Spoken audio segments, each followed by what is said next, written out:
breach. So what you have is what you have. Soft floors, SLICKK can break it. That's really it. The Kite Claw is also beneath, so and Nate getting tossed in somewhere really nicely, won't do anything.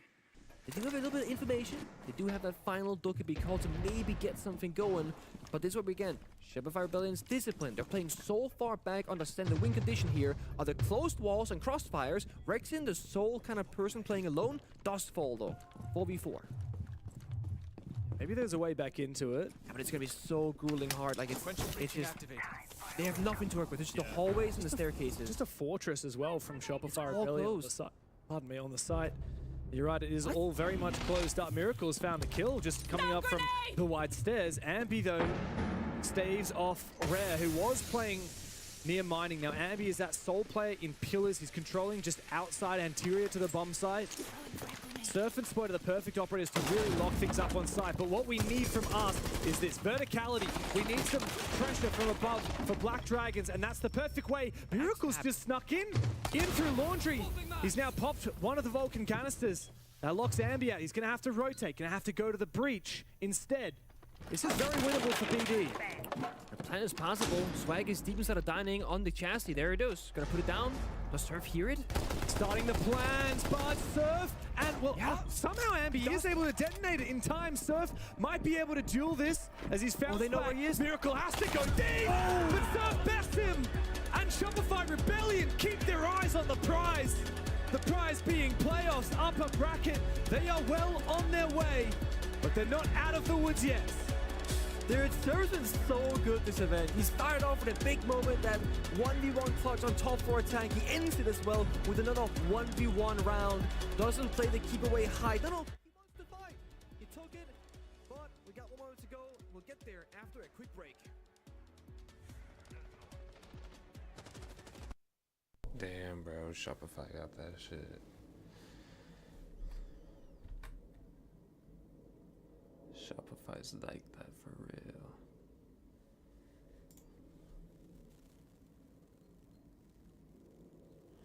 Oh, let me switch this over while we wait. It shouldn't be that long.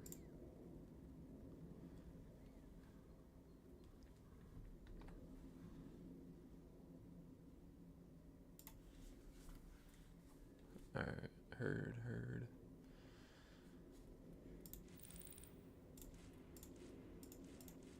Whoa, bad. Oh, ass.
Shopify up 1-0, bro.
Shopify all day, yes sir. W spoiling Canadian. Bro, Canadian looks fucking good. Troy's actually going off.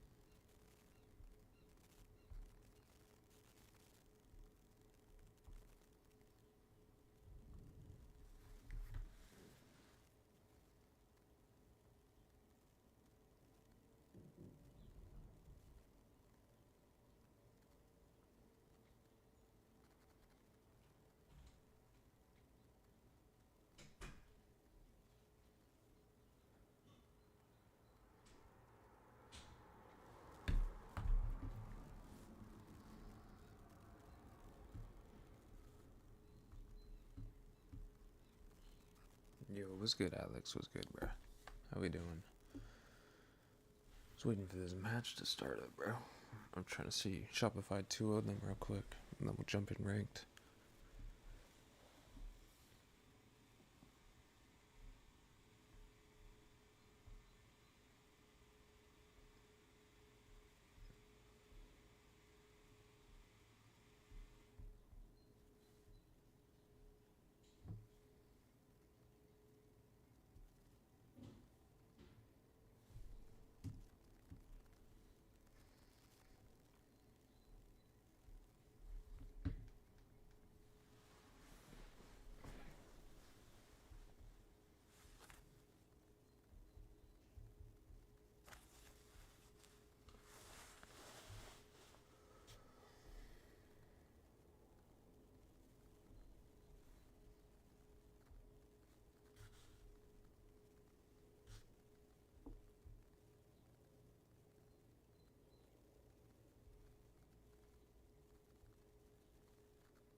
Alright, bet.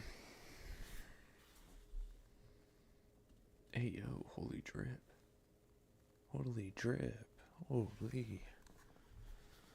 Shopify got drip. Alright, they're back. Very good, very convincing, but also, like, I felt like that map rolled very quickly, Fox. I genuinely feel like I blinked and I missed it. It went by really quickly, and I don't think it paints the picture of how well Black Dragons were playing. I do like what we saw out of them, the way that they were going about it. This looks like the exact same Black Dragons attack style that we saw them beat G2 with, but unfortunately, SR is just really playing that much higher of a level of siege than we've been seeing throughout the whole tournament. I mean, the way that they've just been able to focus on their executes, find that opening kill throughout the whole tournament, we've seen Shopify hit a plateau. They get that first kill, they don't know where they're executing, but so far we've figured out where the execute is going to go, and even though it gets a little too close for comfort, Shopify gets that diffuser down. They had an amazing attacking half. It's the same story for Black Dragons. It was only 2 players performing again, as we highlighted in the graphic at the top of the show. It wasn't necessarily the same 2 all the time. It's just any random 2. On the side of Shopify, though, you look at it, full team performance. What was it, 7 and 3 on opening picks across the whole map. Yep. They converted every single opening pick round bar 1. They absolutely dominated on the attack on Cafe, which is not an easy map to do. They deserve every single point that they got out of that first map. They do, and I think there was one specific round that was able to turn the tides, bring the momentum. It was Spoit's 1v3 clutch in a situation where Black Dragons give him every single 1v1 fight that he could take. Beautiful shots from him, but then the reading to understand that he could take the shotgun out, take this close 1v1, and that set the momentum in Shopify Rebellion's side to then be able to just steamroll, close out the map. And big plays like that is what shuts down teams like Black Dragons that don't have that much experience at major events like this. We move over to Border now, a map that obviously has been notorious for its aggression. It's a very unique kind of play style. What are we taking away from, I guess, a map like Cafe into something like Border? I think with the way that we saw both teams play on Cafe today, you can kind of expect that Shopify are up for the fight here today on Border. Not only did we have a brilliant clutch from Spoit, but we also had a really good attempt from Ambi where he came so close. All he needed was an extra second, an extra half a second, and he would have been able to pull it off. If Ambi's firing like this, you don't want to play Border against him. Not at all. Ambi is the player to watch, and specifically with experience from the NAL, Ambi is always the player on Border that puts Shopify Rebellion in a position to potentially win the map. He is constantly being that difficult entry to deal with, and you're never really able to pinpoint his position, and he's the reason why going into Border is going to be such a hard uphill battle for Black Dragons. Black Dragons, unfortunately, look down the barrel at a very scary prospect. G2 go head-to-head with FaZe after this. If they win, they could potentially be knocking Black Dragons out altogether. So they 100% need to lock in for Border. It's time to head to your casters. Thank you very much, Rob. And yes, you are absolutely right. Fate is in Black Dragon's hands, as it is for Shopify Rebellion, who are already off to a flying start from Cafe. But Black Dragons have chosen to take us to Border, and I think this may well be where they can bring a serious fight back to the North American roster. It's time to get into it. Black Dragons look to come back on Border.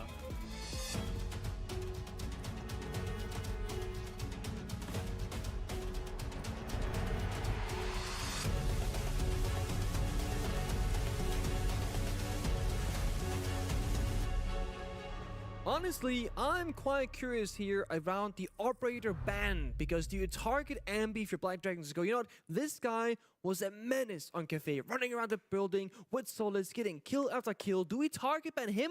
Or do we think about the bigger picture? How can we as a team with our execution, our setups, how can we progress the map easier with bans such as the Asami or the Mira, for example? So let's see. Well, there is the Asami. Deimos, of course, in response. Border is a pretty common Deimos Monty, Deimos Dokkaebi type of map again to nullify the lethality and the info gathering on the attacking side. Whereas defense often is around the map structure, right? The castle, the Asami, the Mira, the Clash even sometimes these days. Goyo! Oh, here we go. Okay, so the Goyo ban's interesting because it opens up the door for potential rushes and fast takes, only leaving smoke up now, but has to toss it out and be in the right location at the right time. Whereas Goyo, you can pre-place, you know, one on that bomb site, one on this bomb site, and you just pop them and stop any rush possible, essentially. Does leave Mira in, however. It does. That defensive side. Border, once upon a time, was like the map where we really started to see Mira. When first she came out, I mean, everyone was like, hang on, I can just put them on Armory Wall, and then no one can push Armory, and that was kind of strong, actually. Kind of like the most OP operator we've ever seen on defense. Mind you, that was also before you had a bunch of counters to that operator, so yeah, it was very, very strong. Couldn't break them with Ash, couldn't even knife them. Yeah. I mean, really, it was just hard breach was the only way to counter a Mira window. Verticality technically, but mind you, back then, verticality wasn't really a big thing. It's kind of because of Mirror that we started doing vertical takes. Very true, very true. Game evolved with the operators. Plenty of places that you can put them where it's safe from verticality, even, for example, now on the Armory Wall, actually, that's brick flooring, so you can't breach that anymore. Of course, no Mirror this round. We might see it later, but for now, Shopify Rebellion want to do something a lot more loosey-goosey, and we shouldn't be surprised about that. Yeah, so two things to note here. Canadian on the inter-gathering poles, playing vertically C4 and shotgun. Ambi, not on Solus, but on Oryx. That means he can 1v1 any shield in the game pretty comfortably. And again, he's just running out the building, jumping up hatches, jumping down, and going for kills. On the flip side, Black Dragons banned the Goyo. They're bringing out the Lion, Glass, and the Blitz. This could be a very fast Archives take because the Miracle is right on the balcony of Archives. Wants to go for a C4, but doesn't have the angle for it. Spotted two players. He's about to be spotted himself, I believe. Man, he is so close, and he should know there's no Claymore there. He could go around for it. He's calling for the team. Go, you know exactly what's happening, but they know exactly where he is. The plan's starting to go down. Ambi can deny. A long angle from Ambi, actually. I'm impressed that he was able to find the feet of Rare on that blitz. Rebellion have the advantage. Ask looks to try and turn the tide from the bottom of main stairs. He'll nade up the barb and look to relocate. I mean, that's the entire attacking strat in the ground for Black Dragons. They had a one shot at this where they go, they're full centered. And guess what? Surf, once again, the hero, 3 times so far between the first and second map because he traded with Miracle on the glass. That's the entire push. The coverage done. It was all smoked off, so Spark can go in and deny the plant. Outlaw in office by that radio window. Eats a goo mine. Shopify Bell, and they know he's here. Do they have a crossfire? Are they ready for the push in towards Fountain? Because they have a player lurking on the floor at Sport, and they have a really good read if they Ash charge this wall. This breach is good. Once you open this wall with the Ash, Sport is surely dead meat. He knows he has to tuck right into the corner. Now, the only way he survives is by playing this 90-degree crossfire with Rexon. Here's the question, though. What is Ambi's role in this? Right now, he's on top metal. You see him to your left there. Could charge through a wall, pre-fire. They're using Sport as a link between them. Perfect. But he finds the perfect angle. Outlaw gets the 1v1. That's the problem with that crossfire. It is not a perfect dead crossfire. There was an angle there where Outlaw could peek without being covered by Rexon. Thankfully, Rexon gets him back again, and Ambi is there to catch Ask. With that, Shopify Rebellion kick things off on border. The perfect fadeaway down the head says, see you later. And then Ambi walks in while the sledge is reloading, thinking, I'm safe for a few seconds at least, right? Last guy's not going to be on the corner. Well, he was right around the corner. And honestly, again, it goes back to the very first gunfight. Surf taking down the glass changes the entire conversation of that round. And the crazy thing is, Canadian had to play. He saw both players go past him in the window. They had no clue he was there, seemingly. So he jumps out. That's the only C4. That's the only plant denial while the Blitz is trying to get down the case. Very highly risky play, but it's showing us that Troy still, like he did earlier in campaign, he's looking to get very active and like play what makes sense and not overthink the situation. Because you could have just gone, guys, we're gonna pop the hatch in office, drop downstairs, go for a C4, or they don't know that I'm here. Let me send it. I know there's no Claymore. True. Black Dragons were ready for that though, and Yeah, they were, sadly. yeah, did read Canadian pretty well. BD are the ones that need to get on their bike here, of course. They lost the first map pretty convincingly in the end. There are a few good moments from BD, but Shopify Rebellion definitely controlled the pace on Cafe. Attackers are heading out to And defuse a on bomb. border, well, this is BD's map pick. This is where they should be having a bit more success, but like I said before, looking back, I mean, neither of these teams have played this map in the tournament so far. So both of them are in a way going in blind. Wow, Arse takes a hell of a lot of damage. Bro. Thankfully he survives. He's on solos again. He's doing this thing where he's checking for like the drone, the air cat, the Claymore. Goes, well, none of those 3 things are here. I can just go for That's a license to swing. That is it. That is it. Well, he's not got his P90 license this time, but No, this it's is because nice. Troy's unleashing, that's why. He doesn't have the shotgun to replace him, so he needs it for this I one. mean, Because Void does. yeah, okay, Rexon good luck. does. Okay, just the bailiff doing all that work. And the little slug thing that Yeah, Rexon's that got. one's that's a rough one. The glaive is not meant for destruction, man. It is a slow one at that. I'll say Border's a good SMG-11 map. Yeah, it is. And that shotgun as well is not only going to be good for making rotates mid-round for Ambi, but also really a lot of chances to take fights with it in close quarters. Means you can play beat boobs that we just saw there in the jail walk-in, because otherwise you play impacts, no shotgun sometimes. They know where some of these attackers are attacking from. The thing about Black Dragon is that they love spreading out, and they did the same against D2 and find those 1v1 gunfights where they excel in. But Shopify Rebellion aren't giving them all that many 1v1s, with the exception of maybe Ambi in the early stage of the round. So they're not finding anything. Oh, and then they get swung, Swag low on HP, Ash low on HP, and they're also exposed now in the bathroom. I like the Ryora gate though. Bit of Can't flank be cover. shot because of the drone right next to it as well. So that means that they won't be able to be deactivated. Mr. Outlaw, looks like they're making a bit of a move in together. The Candelas are a bait, hoping to make Shopify Rebellion rotate, but instead Canadian actually fires up and takes 2 down. Rare walks straight into a goo mine in sight, and Black Dragons are not finding anything out of this. They might have the bomb site in theory, but they are nowhere this shit's near rats, looking for a bro. plant in a You just, 2v5. Even if they did, there's no doubt that the Americans would retake it. Yeah, No, bro, they're just like, Shopify Rebellion, they have had the they're the perfect better read this team, round. bro. Nobody's Something. over rotating, getting worried about the bomb site, because despite the Duke be call thinking, they can't see us in the cameras, and Ambi's on the solis. They knew the plant wasn't going down. I don't know, Let's make it Black even better. Dragons don't even Canadian look Troy, like- he popped a I don't goo know, mine I'm from sure Legion there's on cams that on them, default like, plant spot talking, where they giving tossed the comms, smoke grenades. nothing. They knew they weren't in there. do be quiet, yeah. And they're not overthinking it again. It's simple, it's clean, it's yeah, perfect. The it's a flawless crossfires, the round. 1v1s, and a flawless round at that. From the very start, when Ambi ran out the main door, to the very end when Spark gets the kill in CCTV, there was never a moment of doubt here that Shopify Rebellion would win this second round. Gotta tell you, this is a very different Shopify Rebellion than we saw yesterday. Go 7-1, 7-1, down to FaZe on the latter two maps of their last series. And similarly, it's not the same Black Dragons that we saw do away with G2 yesterday. The Brazilian LCQ team has done well, but they might be a little out of their depth. It's a bit of a yes and no to the point about Black Dragons. I think we're seeing a relatively similar Black Dragons, but in a very different matchup. G2, they get scrappy. They love the 1v1s and then let's fan out and go for the split theory attacks and whatnot. And that matched really well for Black Dragons in their favor. Shopify Rebellion, they're not playing that style at all. Especially here in Bordeaux so far. They're a very tight ship they're running. Very lockstep. Very lockstep, for sure. So I feel like Black Dragons, while they're playing quote-unquote well, their current playstyle is not working at all. So to prove that they're a good team, they need to change their playstyle. Can't be a one-trick pony. That's it. If you can only play well with this one particular playstyle, you are not what you call on paper a quote-unquote good team. Everyone here is a great team. Top 20 in the world, in SI 2026. Don't get me wrong, but there is good teams here, and there are great teams here. And this is BD's challenge to become that great team. Got to prove your greatness. This is the biggest opportunity for, well, a long time for players like Ask, Rare, and Miracle, and it's the first opportunity ever to play on the world stage for Swag and to Outlaw.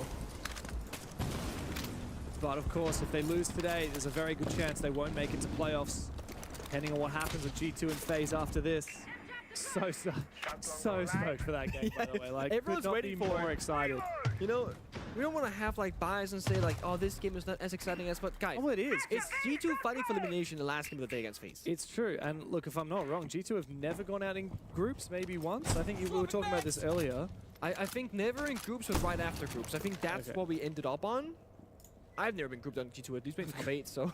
Yeah, I There's never that. was grouped on G2. I think the iteration after me was the same story. Nice E4. nitro. We clipped the thing, actually. Yeah, it didn't land for Spoid. Doesn't matter though, because the rest of Shopify Rebellion are finding kills everywhere around the map. Again, 1v1v1 3 times. Black Dragons, they barely into the building. Well, they don't do that live at least, because all the remaining players are outside. As will find one consolation kill, but let's be honest, that doesn't give you a way in the building. I like this breach from Selma, but we need Black Dragons as a unit to be trying to take map control, trying to isolate individuals. Both good calls. I thought they spent it on the first push there, but they actually are holding it. Gonna regret that decision now because you're in a 2v4. Ask low on health, and Rare goes fishing and passport. The bomb site is actually very vulnerable. Only one player protecting it. That's Surf, of course. Actually, 2 players now.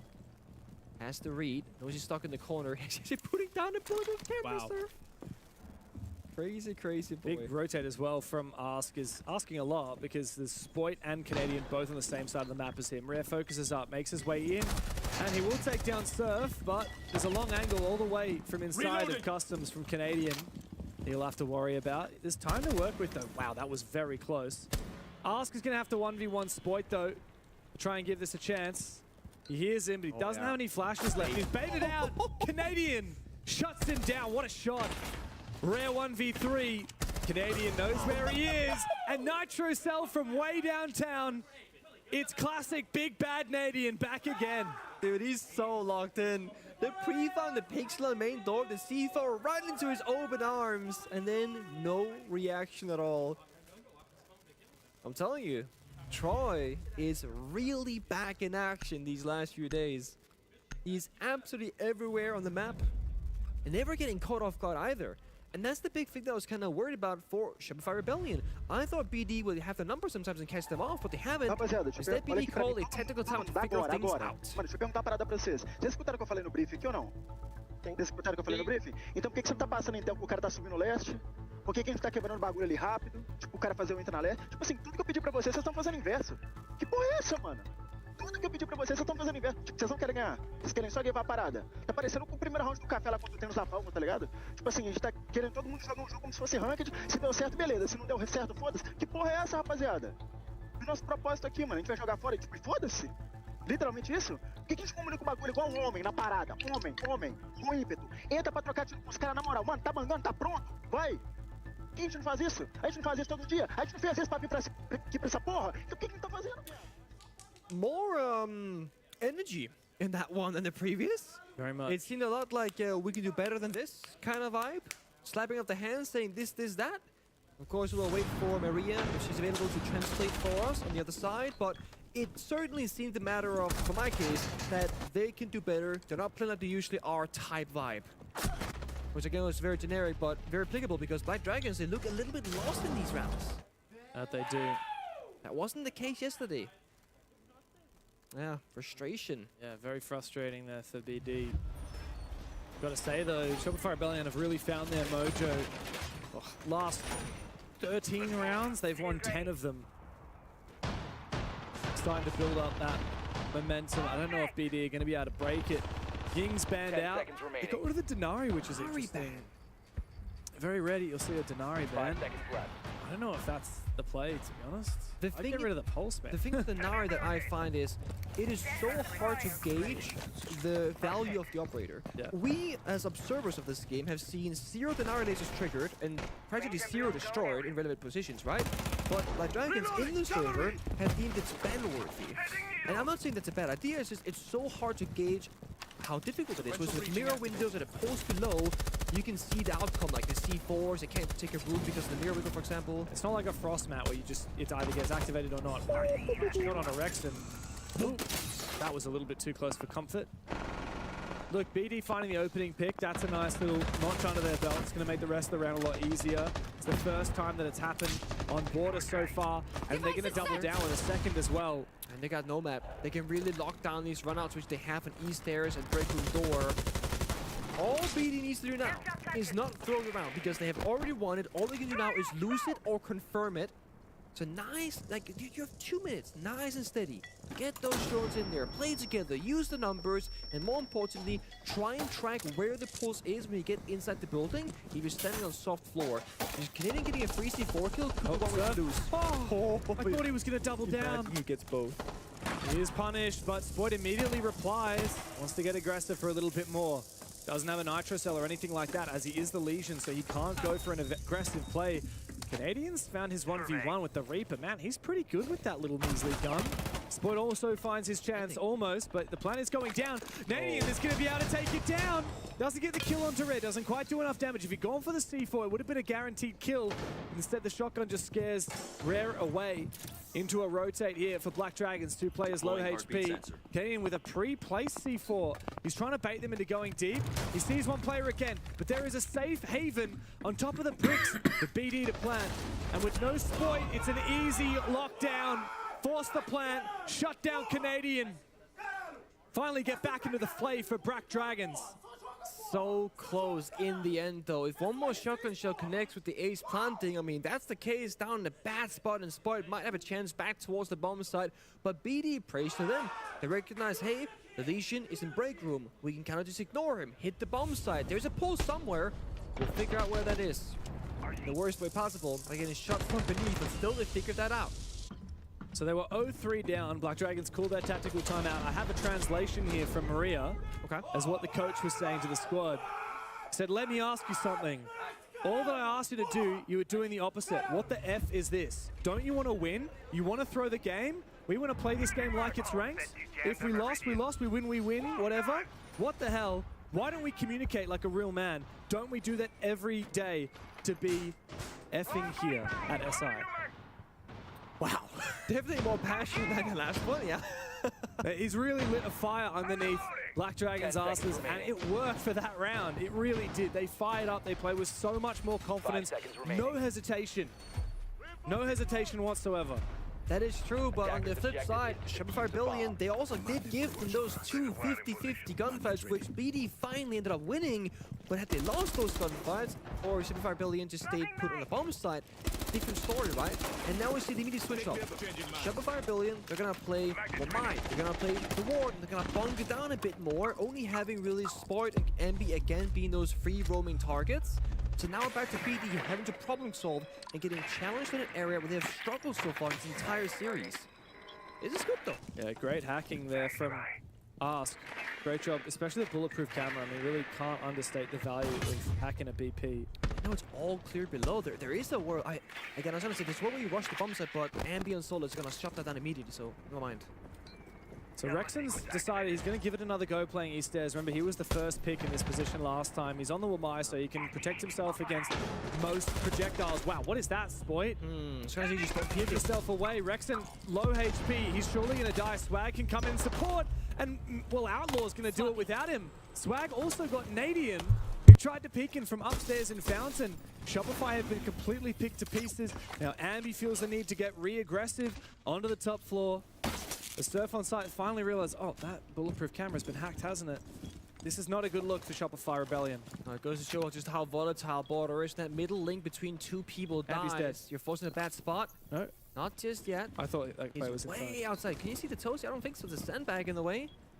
So no free kill. Gotta spot those thrown, those Ambi. One bottom middle. Oh, Fanadook could be called as well. BD's gotta make this work. Use the information. Prevents the aggression here from Shopify Rebellion. They haven't actually elected to answer their phones. They're going to know where Ambi is, and now they definitely know where Surf is because he's found a kill. Outlaw will trade. 1v3 for the young gun. SMG-11 in hand. A flashbang, but he finds the kill regardless. Winnable. Rare and Miracle must put the pieces together of this round. They look for the plant. Ambi, still, SMG-11 needs to duel Miracle outside. He knows exactly where the plant's going down, but he doesn't check the angle. And Miracle has it on lock. 2 rounds in a row for BD as they start to mount this comeback. Honestly, kind of risky there for Black Dragons, because when the flashbang came through, Ambi could have ran up the middle staircase for a plant denial, but he wasn't sure where that third player was playing at. I think he assumed, like the most of us, that he was going to be in a workshop, maybe outside the building, but he was already deep in the bomb site, getting down that diffuse a little bit quickly, a little bit off pace. But it starts off here. When Spoit swings on the balcony, Rexon is in a really tough position, getting pushed from 2 different angles, and Canadian also dies. So Rexon dies last, which is kind of the issue, because his supportive cast around him dies first, meaning Rexon is literally on an island. In a perfect world there, either Rexon doesn't die at all because they're victorious in the hold, or Rexon dies first, meaning Spoit and Canadian has an escape path back to side. Spoit did swing the window. Yes, that's true. I think that was a bit of a mistake, unfortunately. Shopify Rebellion don't have to make the first move here. They have to force BD into their setups because, look, they've got pretty good setups. They have. I mean, look at the first 2 rounds of defense. They were rock solid. There was no way in for Black Dragons because there are no gaps and there are no cracks. The cracks are starting to show, and it's mostly due to, I think, individual players maybe not being as disciplined to the strat as other people might be. Yeah, you just got to be in sync. Like, if you're going to get aggressive, do it, but you got to get aggressive as a team. If you want to play passive, do it, but you got to play passive as a team. You can't have Spoit going for ones while Rexon is hiding away, you know? Exactly, hiding and playing Wamai on East Stairs. So. Rexon was playing set like this. He was not even head peeking because he got pre-fired last time. He's really committing to East Stairs. He's been chained to this thing the whole time. He's now on smoke though, which is actually good. It's kind of like playing service stairs on bank. It's very similar. You can win or lose the round off this individual player of Rexon, but if the attackers do this really well, they will start 5v4 with smoke dead. Yeah. So it really comes down to how experienced you are in that spot and how much pressure the enemy has against you. But they've banned the Yin, they've banned the Capital. The only easy way to deal with Rexon is maybe a blitz running straight in the door. I mean, even flashes and nades, but then they do have to run into a potential crossfire because ideally other players from Rebellion will be supporting Rexon. Spoit's a second man in charge, right? He's behind him in the hallway. They look elsewhere now, though, towards CCTV. Good eyes on Ambi. Black Dragons flipping the attack and trying something new. Looking for that third round to tie the half. Wow, look at this position. Oh, that's Gumine. Try again. A little bit too close. Yes. There we go. Oh, he's going to win this fight. No, he's not going to win that fight. No universe where Spoit should be winning that, but he survives to tell another tale, live another day. Ambi supports as well.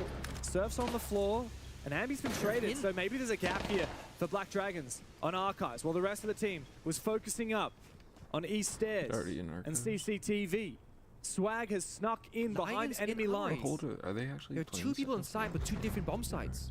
Surf's injured in between them. They have the case in armor on Miracle. Oh my god, he's planting. Surf can surely hear that while he's down. They don't know Surf is injured, I think. The coverage is coming from the other direction. Swag from downtown. He's found Rexon. And that splits the bomb site. Spoit discovered as well. Canadian 1 HP, but he C4's the wrong player into a 1v1. Surf might be able to drop down the hatch, but I don't think he's got enough time. He's going to be bleeding out. Canadian, he's going to go for the... He's doing gone! Surf gives him all the information he can possibly need. No, the yellow ping and the round one by Big Bad Canadian. He could crawl into the hatch, drop down, maybe survive, maybe not, or he can sacrifice himself, crawl into the bombs and into danger, and give off one final yellow ping. And you saw Canadian. He did not shoot immediately. He was waiting for that final confirmation. This is the spot. This is where you gotta shoot. Bro looked over at Surf's screen. Surf was injured for 45 seconds, give or take. Wow. Because he's the second player to fall, just holding F on the keyboard while bleeding out slower and slower. Miracles and Omri for a good half minute before that plant started going down. So likely also Surf's audio cue that told Canadian where the plant was happening. Yeah. And that's another Surf round right there, but that's a fourth Surf round. He was just That's so good crazy. from lying on the ground, bleeding out. He was worth so much. Now we've swapped halves. Shopify Rebellion managed their 4-2 split on that defensive side. And look, I did hear as we went into the operator ban phase, I heard Super, their coach, he said, guys, okay, effing reset. We're swapping now. Because you can tell that was an intense half. No, it was. I mean, this round was ridiculous. That was the best Black Dragons have fought back for a man deficit the entire series so far. They did it really well. They get in Armory, they get in Archives, they take it nice and slow, but this player is so good. It's so good. He looked over at his screen, bro. And you see Black Dragons, they're like, there's no opportunity, there's no sound. Then you play the sound cues in the 1v1. Bomb located by attackers. Loving what I'm seeing from Shopify Rebellion today. It's a damn sight better than, well, it's been a bit of a drought. Let's be real. They started their tournament with what we thought at the time was an unbelievably impressive 2-0. 2 overtime wins on 2 different maps, and that was a win over G2, 2-0. Then they lost to D+, and we were scratching our heads thinking, what the hell is going on for Shopify Rebellion? They got a map off phase, but then got obliterated on the next 2 and lost the series. Now G2, I mean, we can kind of recontextualize Shopify's overtime wins because it's exactly the same scoreline that we had from Black Dragons. It was an 8-7 and an 8-6. G2 are the ones that maybe we were overestimating a little bit. Perhaps. So this is, I think, a telling moment for us. Shopify Rebellion actually a team that can contest at the top level. After losing the D+ in phase, they need a win moving into playoffs, not only to get that second life and go into the upper bracket, but also just to convince us that they deserve to be there, that they really have a chance, especially at top echelon competition. It'd be like that. If they come up against a Falcons or a Furia, or even, dare say, a FaZe again, they'll need to have tightened a lot of things up from groups. Super told the boys to reset, regroup, and they get on the Glass, the Capital, the Ying, the Dokkaebi. They want pain in the server. And they click those buttons. Here comes the util. Is there going to be an actionable follow-up? No extreme movement as of yet. K is still on the roof with the Ying. It's a bait, trying to force the movement here from Black Dragons. But Surf does move into opposite, so eventually he does make his move. They found their gap, and he's straight back outside again. That's the first half of the take, but they spent both fires, one Dokkaebi call, and the Glass smokes on it, but Rexon finds another, so that's good enough for them. See, like Now they can force man advantage, force the 2v1s, Ask getting a little bit desperate here, looking for a pick on break room door. There are 2 people, one left, one to his right, just waiting for that peek. Yeah, I don't think this is going to work if Black Dragons go for the pick. I mean, everyone's watching for it. It's a rotate though. Yeah, Shopify Rebellion have gone for a big change up. Oh yeah. Flash is coming in from Canadian onto the locker's window. He's actually going to repel in. Ambi's got the diffuser. He's going to try and plant door. Canadian is covering this position. No Nitro Cell available and no positions for Black Dragon to try and deny that plant. It's unbelievable. What it comes down to is Ask. He finds a quick 2. Rexon will shut him down. Another round on the board for Shopify Rebellion. I love that. Again, I think the experience and the IGL leadership there from Troy and Shopify Rebellion really shows through. Early, we bait the take, they're going to get antsy, move around, and then actually it was Surf jumping in with the Glass smokes, getting a pick, as you said, straight back out. Then they apply pressure in East there, break room door, CCTV, but then a quick flip, Because Canadian started on the roof with the fake Yin Candelas, he could get to that armory window repel super quickly while Ambi goes into plan on Archive's door. And in the glass, he gets back on the window on the exterior balcony and can cut off the bombs at half. This way, they're not dependent on the glass smokes or the Dokkaebi call or the Yin Candelas. It's all working together either as bait, as cover, or just as an angle. They're not depending on like a fail-safe where, oh, they have a C4, we can't do this thing. They knew there were no C4. They knew that to walk deep in the bomb set and take a 50-50 gunfight as the best case scenario. And if Surf lost the gunfight, Ambi gets off the plant and starts fighting back. We've put enough pieces of the puzzle on that the picture's starting to form. Shopify Rebellion 7-3 on the first map, 5-2 up on the second. This is looking to end up as quite a decisive series. It's how they win the rounds, right? Like the scoreline, that's the easy story. It's how they've gotten these rounds. It's really high-level siege. And I will still say 4 of the rounds that got across, border and cafe combined was all Surf. By the way, this guy has been the game MVP for me so far. Yeah. Love to see it if you're a Shopify fan, but for Black Dragons, need more. A little bit scared because, of course, if G2 win their game against FaZe and Black Dragons lose here, they will be gone from the tournament. There's a very real chance that this is the last match Black Dragons play at SI. You've got to give it everything you've got. Push it the distance to bank. You said it very real, but you also said in order for that to happen, G2 had to win against FaZe. I mean, is that very real? Never count it out. Let's not forget, FaZe, in theory, have nothing to play for. They are locked in first place in the group. And if they just try and throw a curveball by playing a map they don't usually play, there's a very real chance G2 could have an upset. I would argue that any Brazilian team here will love to send Alamo home. The Judas of the region, the betrayer of their countrymen. We'll see. Happens after this game on the A stream, so maybe not too long from now unless Black Dragons make that comeback happen and can change their own story. This is the same Shopify Rebellion as last time. They're setting things up, just droning, getting a good idea of what the map layout looks like. Where is that gap going to be? What eyes in the player can we find? They've droned it up, they've measured it out, they've found the positions, and now they look to strike. Rexon coming in from below East Stairs. He supports, and Ambi has found the killing blow onto Swag. That was the player that for the longest time was taking that position. Aggressive from Outlaw, Spoit finds him.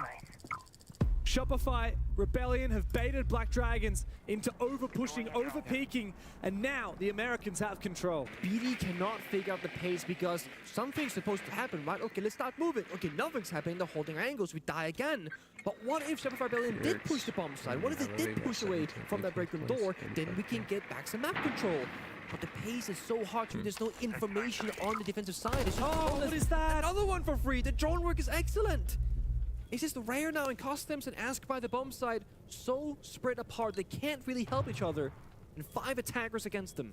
Black Dragons are starting to become washed downstream. Shopify Rebellion continue to mount up pressure, but look at how carefully they're playing. Redroning again and again, double checking, triple checking, make sure that they know exactly where all of these players from BD are. Just Rare left. He's found his second kill of the game, but that is all he is allowed. Shopify Rebellion just 1 round away from locking in the playoffs. Track record is insane. I don't care if Rexon died. That right there's a flawless round.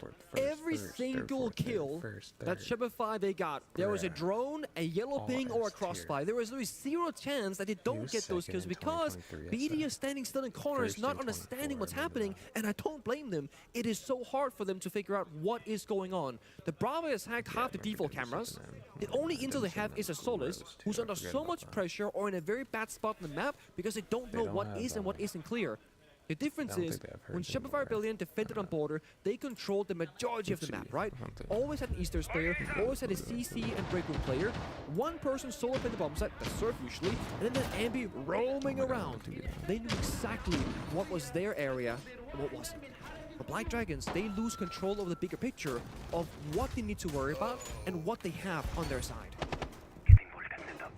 And something that we talked about very early on in this map is that Black Dragons, well, they took their tactical timeout and we said they were very passionate. They got pretty well scolded by their coach as well.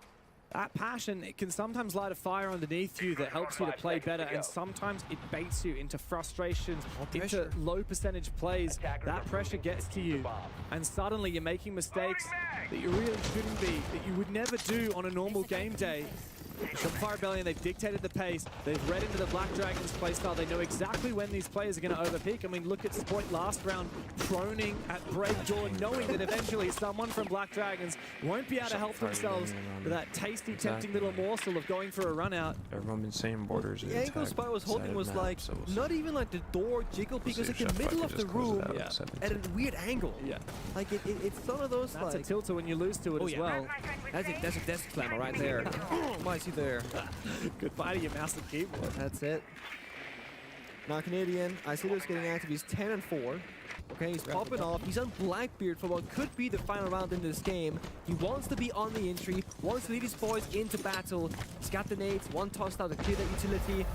Pop the Goyo Fire, then wait those 20 seconds, pop the wall towards 90, and isolate the crossfires in the rotations in the whole between Fountain and CCTV. And with that wall being opened up, they can now attack like CCTV window or door and completely cut off the rotations. Now, they're going these stairs and doing the same thing here. Opening up the map more and more, destroying those important operators. Remember guys, if a castle barricade is in a position, it's because the defenders, they value that being closed off. Therefore, the best thing you do, open it. Annoy them with those things being taken away from them. Instead of just having an East player die, I kind of like They've opened everything. Then All you you need go now so much room, is where's the push gonna come. I said CC Like, there window you and have CC break door is already. gonna be the best bet. Canadian, gave just them walk up break. that hallway. He's looking for that window. Outlaw, you've got to have a big impact, but Rexon from behind teams up very nicely, sneaks in the break room and Why do says, they even have a CC Outlaw, why window don't you then take if you a don't have break for anyone the next else? couple of minutes? I want to get this done. 6-2's the score, it's still match They're point. trolling. Canadian marches his way forward. Black Shopify Dragons are Rebellion, actually piece by piece. Just look to talk up the pressure onto this bomb site as Black Dragons cannot find a way back into the round. GG's. And they got no more Candelas, of course. They can't distract on the balcony, but they can just work that armory door and work 90. Again, they've cut the bomb set literally in half. They shouldn't be able to rotate here. Okay. I don't know how so Actually, fast they it let them go by because they're busy droning. It's no Ying. So 2 people armory side, 1 archives, on, 1 below. Spoit. Now the round is more difficult. Let's go That's the thing, like they've got the information of where these players are, but they've got a lot of map control. Look at the ability from Swag to play on the main stairs. And Rexon, as he goes for the flash, is caught off guard. They fall apart. Shopify Rebellion. It started with Surf Ambi. falling, and it looks to finish with just Ambi. 1v4 to a 1v3. No diffuser to speak of as Black Dragons fall back. He can't find the second one, and Black Dragons finally step the bleeding. Again, they actually play that proactively from BD. Yes, it's a huge risk to cross from Archives into Armory, and they got a little bit lucky with the timing of Rexon going on a drone and not watching that cross. But they did that knowing, guys, we have a single player in Armory, and they have a BB. If they push me, I'm dead, they plant, we all lose the round. I don't care how risky this is, you need to cross 1 player from Archives and help me in Armory side. That made all the difference. Then they win a gunfight on the Armory side, they win 1 by the main stairs side, and the round is now theirs back into their control.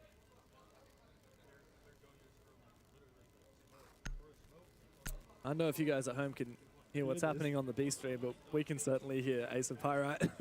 Yeah, they've started casting. Must be something exciting. Who's going on right now on that stream? It's not the Enterprise game. I think that's last of the day. I actually have no idea who's in B stream right now. I know it was, I can't remember if it was Tim or Des. One of them was saying earlier today, I really hope B stream goes quickly and A stream goes really long so that they finish and then can watch the Phase G2 game. Everyone's gunning for this Phase G2 game. Oh, it's a good story. Come on. I'm stoked for this. I can't lie, but, you know, let's be real. G2 on the verge of elimination and they have to go through the reigning world champions. That's a pretty damn tantalizing storyline for us to be on the edge of our seat for after this finishes. Mind you, the operator band as well. The Solar Seer is very smart from Shopify Rebellion. It's the key operator for this ventilation workshop bomb site, and it gives you a new win condition. Planting is actually possible. Normally it isn't. And all Shopify they need 1 single round, right? They're on match point. They got 3 attempts at it here before overtime. Black Dragons, they banned the Ying in response. It's been so hard to figure out where that push is coming from, the distraction. But you have to respect the Ying. If Candelas are flying, you gotta be worried about it. Because mind you, Shopify Rebellion banned the Warden 3 rounds ago. So those Candelas do a lot of hurt in the server. But that's also why servers take glass now for the 2nd or 3rd round. Because again, the Warden is not available. She wins that round. Yeah, no, it's a good move. I like it. Of course, taking down Surf, the Ying player last round, was what really helped Black Dragons confirm that top floor defense. The rest of the attack really fell apart afterwards. I do wonder how Shopify intend to use that Glaz. I mean, obviously that'll come down in the late round with the execute. They have a lot of smokes to work with, 6 to be precise. Canadian, Rexon, and Surf himself. For now, it's just about chewing up a little bit of map control. It's actually going to be a bit challenging. That Selma didn't detonate thanks to Outlaw who shot it. There's also castle barricades all over the place. But look at these outlines. There's 4 people towards CCTV. Black Dragons responses where the pressure is, we rotate. That means the bump set is 3 of vulnerable. them. Exactly. They're going for it. They distracted them. Canadian's in the building. He's snuck in behind enemy lines. He's taken down Ask and straight back out again. They're going to reset the round. No way. Discipline, right? There were 3 people in following Troy, who's also going first for a good reason. He's at Twitch with no gadget left remaining. If he dies, it's completely okay, but everybody else, they got something to contribute. Capital, Dokebi, right? Hard destruction of glass. So Troy goes first, despite having the case. They reset. They've expected BD to over-rotate back towards the bomb side, meaning top floor should be a bit easier to attack, so they go back upstairs. Oh, this is so good from Shopify Rebellion. Great rotate. But it does mean that time is continuing to tick away. Ambi tries to get a breach on Armory. Shopify Rebellion want to go for a plant Archives, but they need to clear above beforehand. I think the plan here might be Canadian and Surf work together downstairs. That's the glass covering smoke, Canadian planting, while they attack top floor as a distraction. If bomb goes down, you win the post plant. If not, you get some kills top floor and still got man advantage. They attack it from 2 different angles and Sport backstabbing.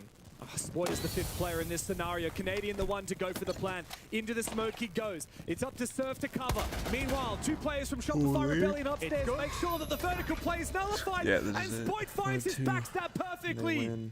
Swag and Miracle. The hope for Black Dragons relies on them. The fate is in their hands, but they must come up big on the clutch. They must push this game the distance. Canadian taken low, but he's done his job this round. He got that plant down. He called the strat. That's all that was required from him. Now he can sit outside safely. Shopify Rebellion, they don't need to do a damn thing. Swag will hit it once. Miracle to cover, and they're going to go deep in. Canadian finds it. The old man has still got it. And it just wouldn't be the 6th Invitational without Canadian through to the playoffs. Shopify Rebellion have found redemption and will continue their 6th Invitational campaign. Let's go, bro.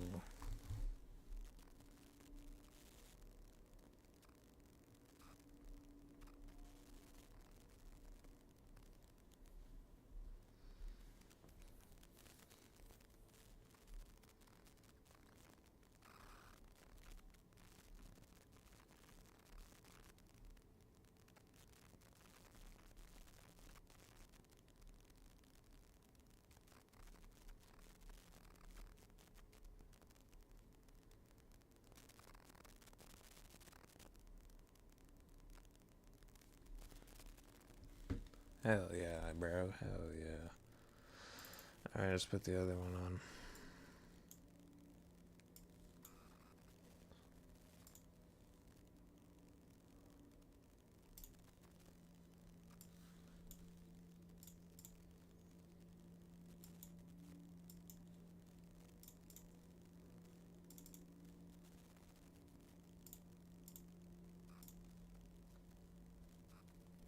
Absolute demon. It's in his name. He's a slayer, Tim. He's ready for these kind of plays. You've got Grixon with 2 smokes left, and there's half a round to play. We got it has been Stompy in manic, like 2 to hours say the or least, some in these shit, first so 90 seconds.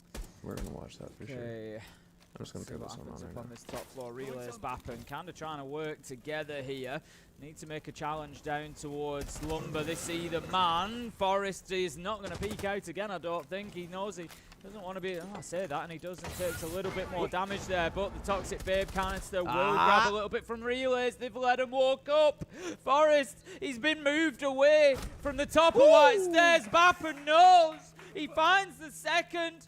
And that was a great round for Enterprise to turn over. After that double run out from Forrest at the beginning, it looked for all of our lives like Oxygen were going to take that map, but Enterprise keep on fighting. Same here, Well saved, well saved. Before actually getting answers to this question, Tim, Zuko asked, if you could pick anyone to cast it besides each other, who are you picking? For real, that's like saying, if you weren't with your girlfriend, who would your girlfriend be? I feel like it's a hard one to answer. I just don't know. It is. Maybe I'm tripping.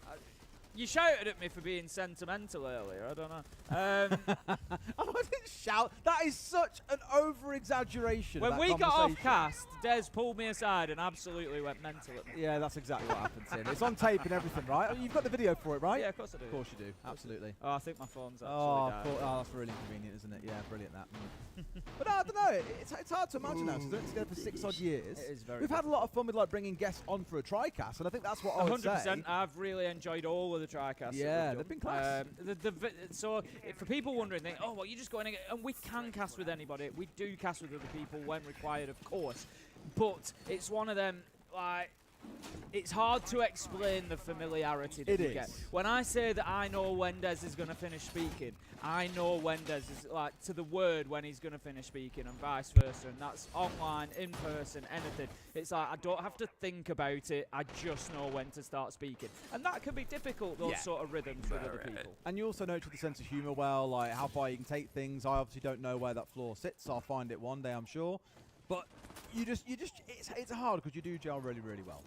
But like you say, I'd also happily cast with a bunch of other people as well. We do, you know. Tim's the one. We do quite frequently, but I'd always come home, put it that way. I don't think I've ever actually cast with Nick, to be honest. I'm going on a bit of a Pengu glaze today, aren't I? I've cast with Nick, he was alright. Actually, I really enjoyed casting with Jake. If you, like, drop dead right now, I would go and grab Xenox and get him to come and cast. Genuinely, there's nobody on the team, and I will say this hand on heart, it's not just because they're here listening.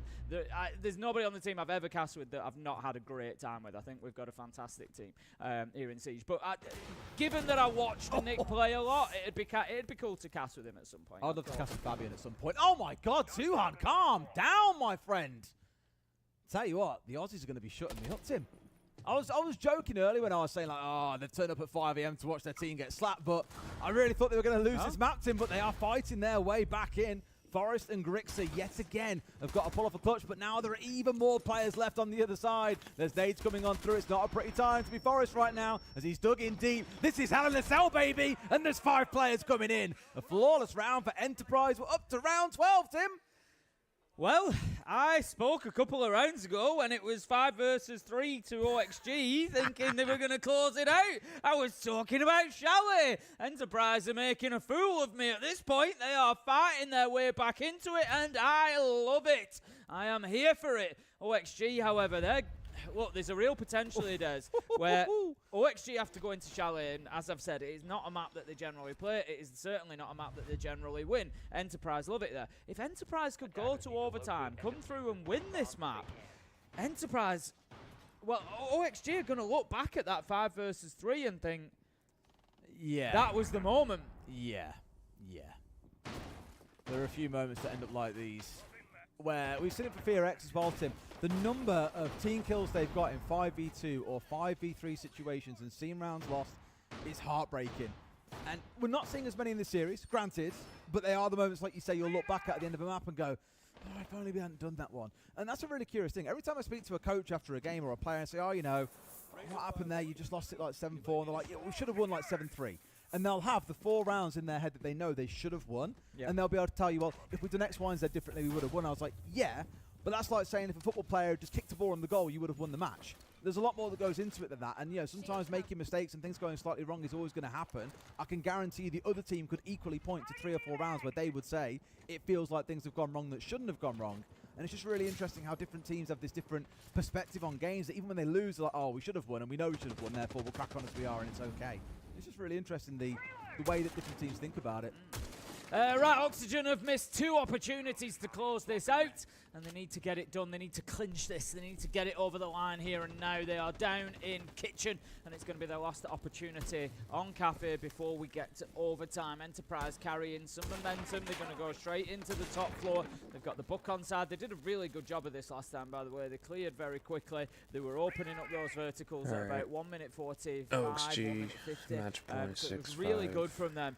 But the defense from Clash. Oxygen, again, always pivoted around that VIP position. Yoga did a great job. He was actually supported by the Clash. Christmas. I think it was Atom who was on the Clash that round, whereas this time it's Buffer Forest. convert. But I'm lying, it was Forest. So he was supported really well by the Clash, who came round just as he died, took that position, and it was good stuff from Oxygen to keep held on to the end of the round. But I'd like to see this time Enterprise, you know, focus on that Buff position is in such a VIP. good Don't leave off, it too bro. late and get the Just do super high so much moves. with them. I'm looking back at the last Nah, two it's rounds. good It took a 3K from Bappen in round 10, a 3K from Tuhan in the previous.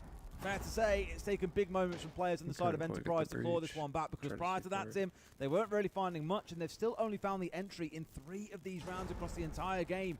It's fantastic resilience from the Aussies being shown so far, but who's going to don the cape? Who's going to be Superman for them in this round?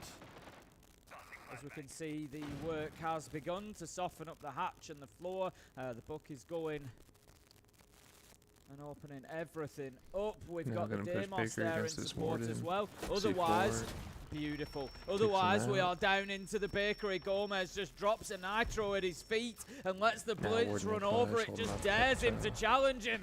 Detonates and takes the shield Oh, out shot. of play. Atom led prone finds a beauty onto player. 5 versus 3, Enterprise and the is clash is making life a nightmare right now for Enterprise. Not looking good. How has Gomez died there of all places? He was in behind the counter and has lost his life to it. But like you say, the clash is now back inside Bakery. That's ground retaken. It'll be so hard to knock them out of unless this charging forward and get the kill. Taps, it works. Shooting him in the back, but Forrest, no. Escapes in towards sight. Damn. Tuhan snaps onto Oaksy's Yogg, locked but in. Yogg finds him first. Bappen has got to be that hero, but there is no 1v3. time left. 3 kills to find for seconds himself. against Oxygen Clash next going to time. break Oceanic Hearts here, I'm afraid, in taking away this first map. Got the We'll flash have to kill. see how Chalet goes, Tim. Yeah, Bappen doesn't have the diffuser. There's absolutely nothing he can do here. Grixer is going to pick up that final kill. OXG, they get map.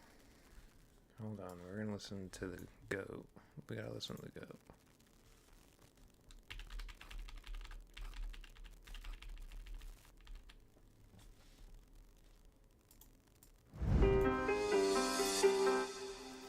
Shopify Rebellion Everyone never listening- faced Black listening Dragons, to the king. but you still were able to do whatever you wanted in the game. What were your expectations about this match, and if they matched what you were expecting from them?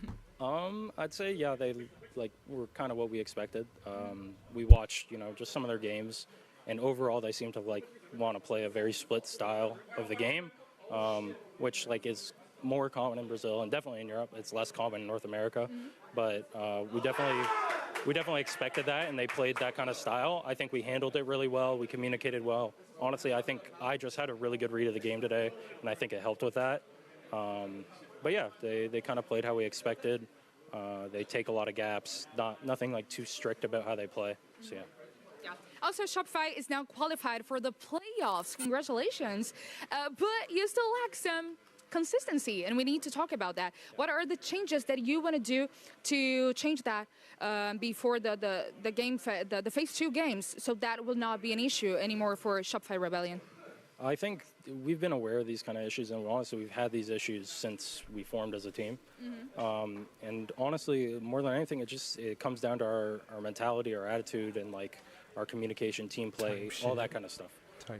And just bringing consistency in that level. Because when we play poorly, we start to get frustrated and we communicate less, or we start forcing plays, we start playing as a team less. We don't communicate the right things, so then we have the wrong picture of the round. We're not patient. All these small things that add up, but just the basic fundamentals of the game and what you need to do as a team. I think we obviously have a lot of very big names and star caliber players on our team. And I think it's just, in the past, they've always kind of felt like they need to make a play, they need to do something to win the round.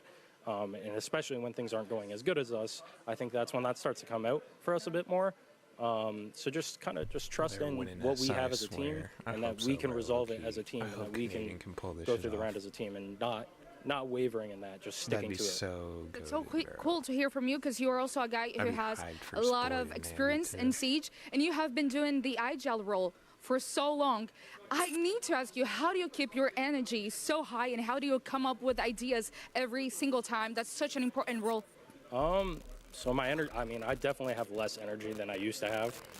I think that's apparent to anyone that watches me. I used to be screaming at the top of my lungs every round. It's only because of the energy. What happened?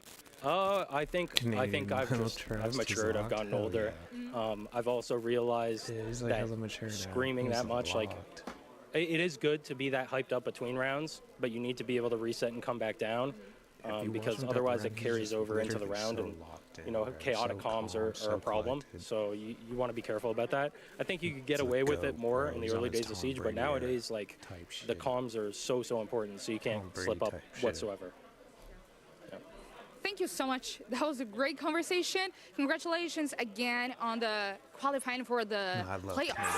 Now, I'm going to see you after the last game that we have today. Thank you, Maria, and more importantly, thank you, Canadian. Not just for this game, but by God, the service he does for this roster.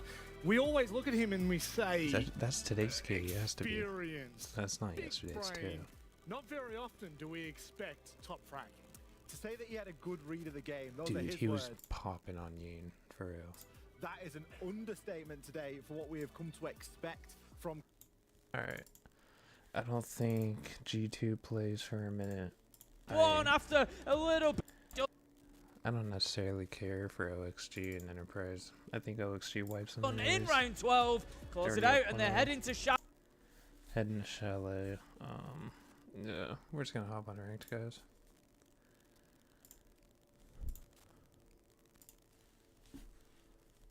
I guess, shit.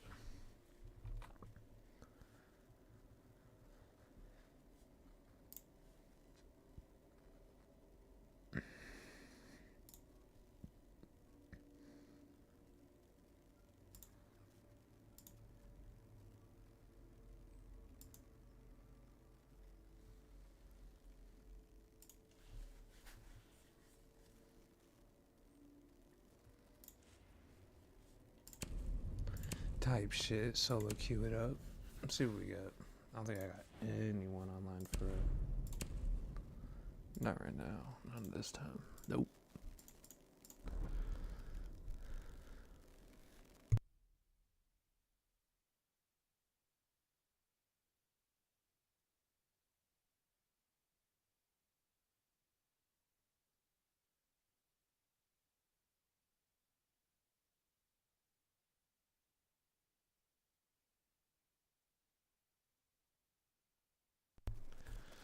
Gotta hit Emerald, I know.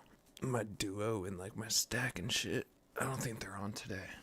So, it's just solo. Solo dolo in this shit. So yeah. We'll see how it goes. I think one of my boys might hop on soon, so we'll have another good player with us, hopefully. It's still early. Still really early in the day, actually. All my boys are West Coast too, like me, so that makes it easy. Although I'm not really just on my schedule, I do like play with like East Coast players and like even like EU players with my fuck ass work schedule. But fuck the EU servers, bro. I can't do it. No, let's get Sky. I guess we're getting Outback.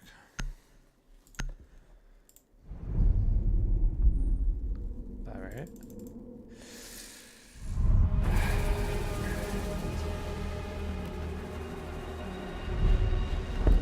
Alright, let's go look at it.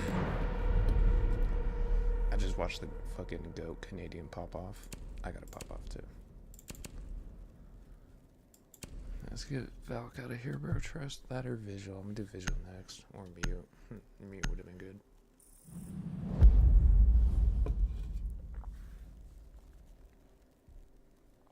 And they ban out Doke anyway, so that's good for us.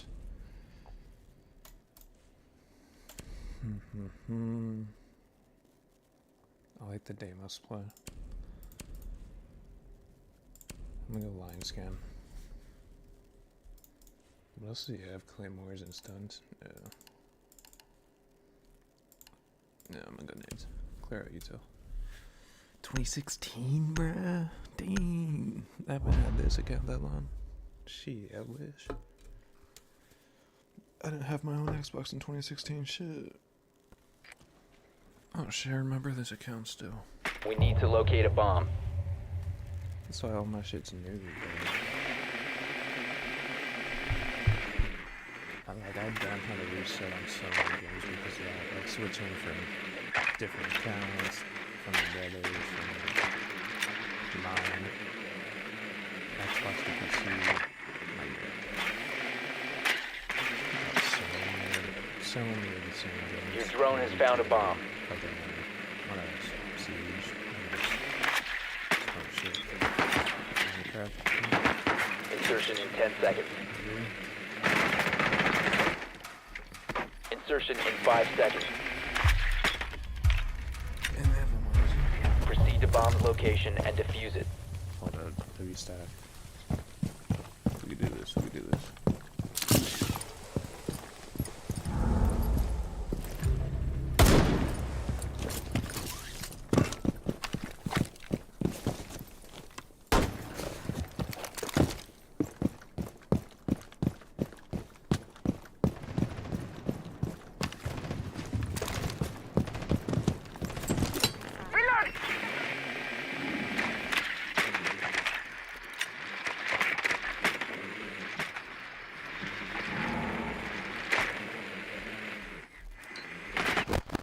Thorn bottom new tower.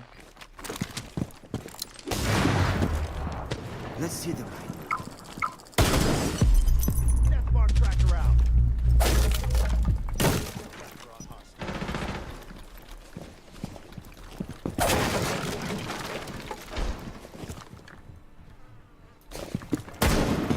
Loading mag!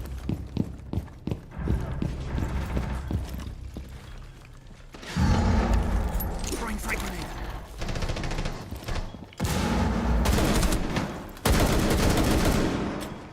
The diffuser is no longer in possession. How does Legion kill me like One friendly operator remaining.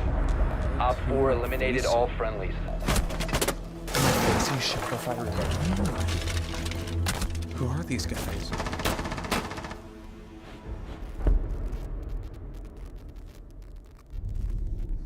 Alright. Let me lock it.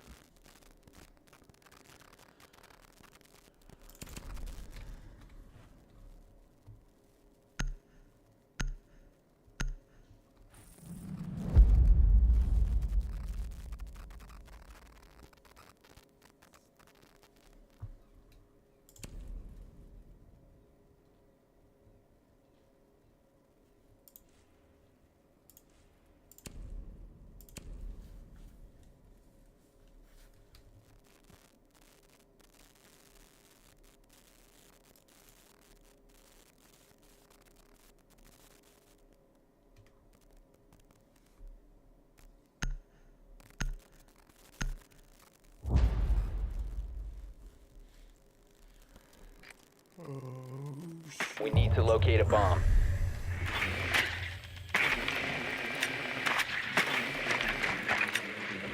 Toward who? The Legion?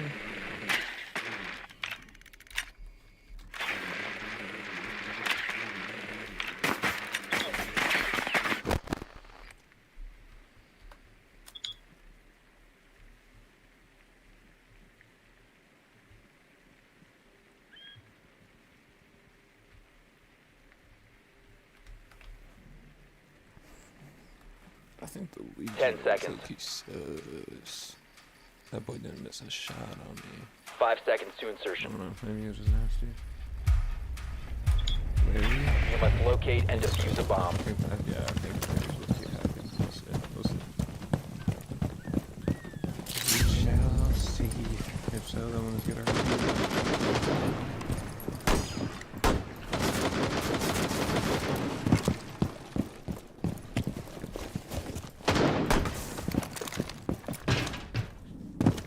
Gotta reload.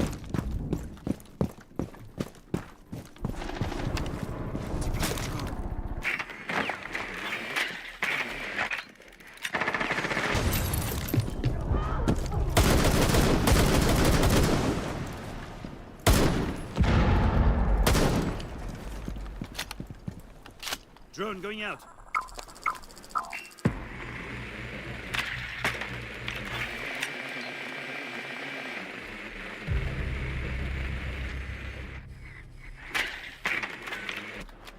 I think he rotated the hatch. Cover me. Bomb has been located. Drone out. On horse, Kev. cav on horse and token. Op 4 last operator standing. Like.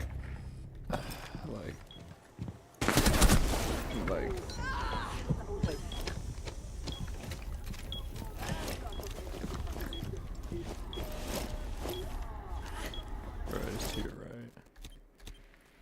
So now we're deaf.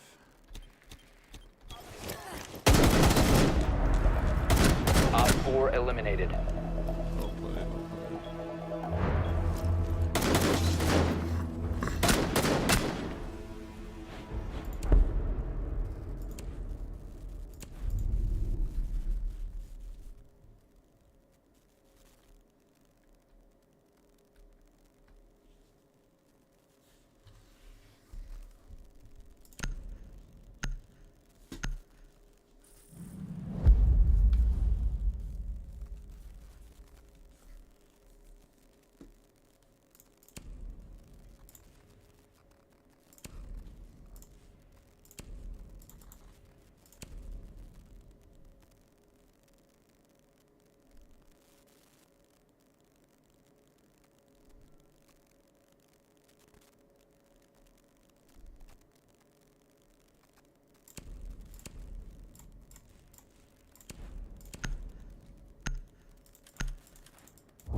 Alright, let's get this shit. Need to use your drone to locate a bomb. Let's go. Let's lock this shit in.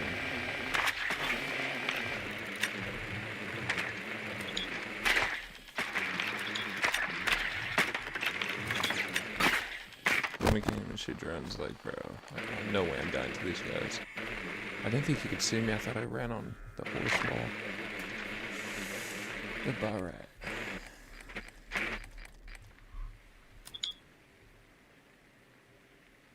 Only one teammate has a mic. Or is in calls. 10 seconds before insertion. 5 seconds to go. A bomb must be located and defused.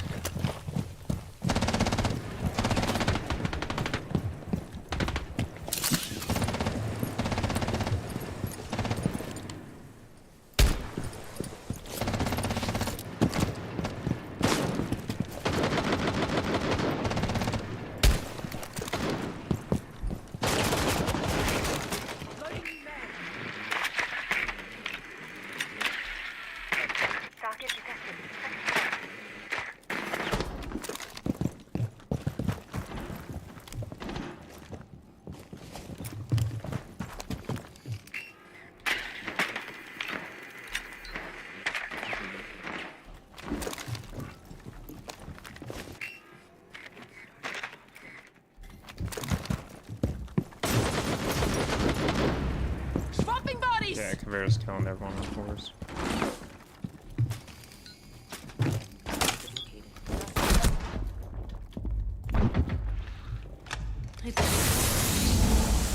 And I die. And I just die. Cover the and I diffuser. just die. I just die like barrel.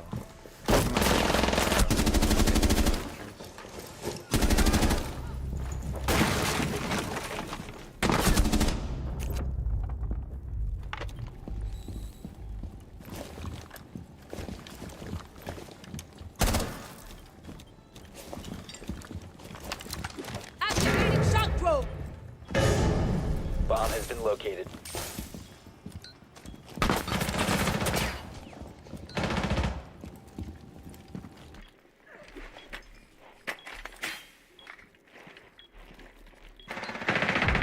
Friendly, last operator standing. Op 4 eliminated all friendlies.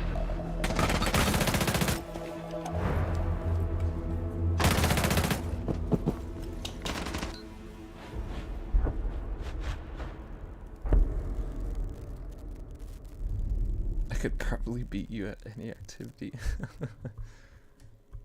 Maybe.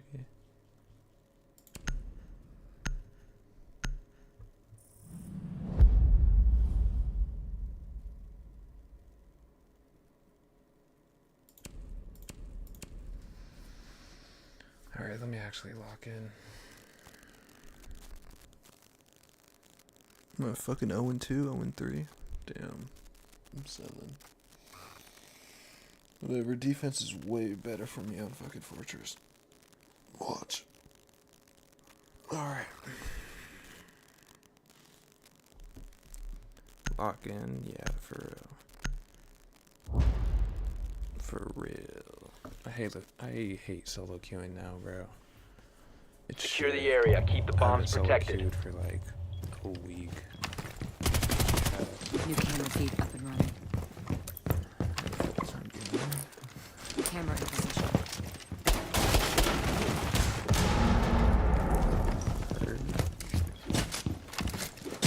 New feed active. Op 4 located a bomb. Protect it. Hello.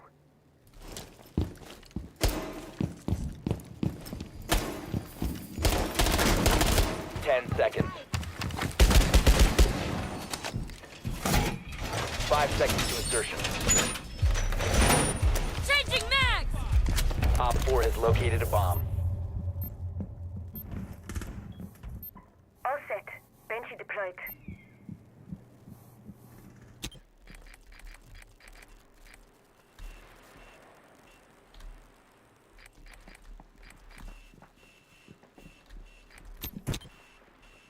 We're all set. Benchy deployed.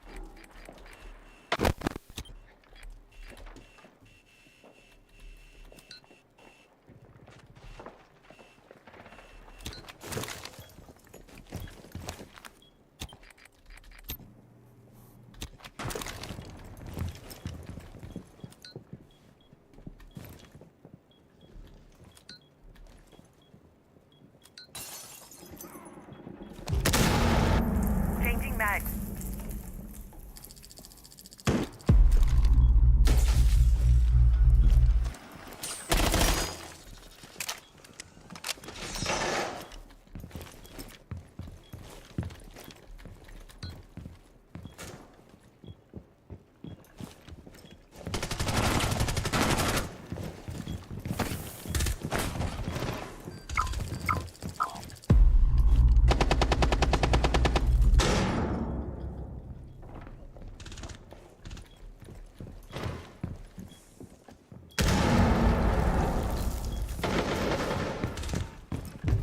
Op 4, last operator standing.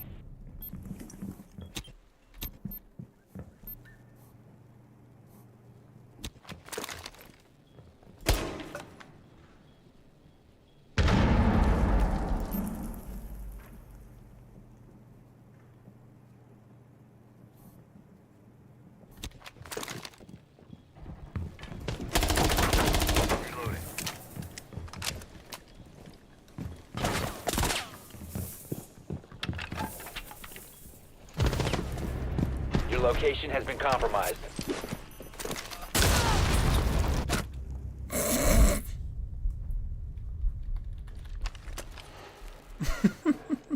Where did it hit me from? I thought it was around the corner, bro.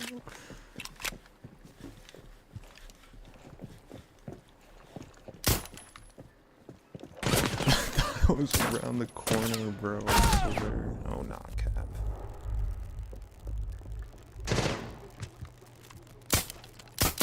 Reload. We sold. 15 seconds left. Op 4 eliminated. Mission successful.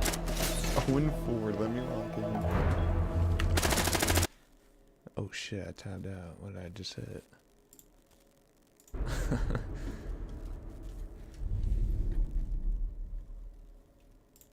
What the fuck am I doing, bro?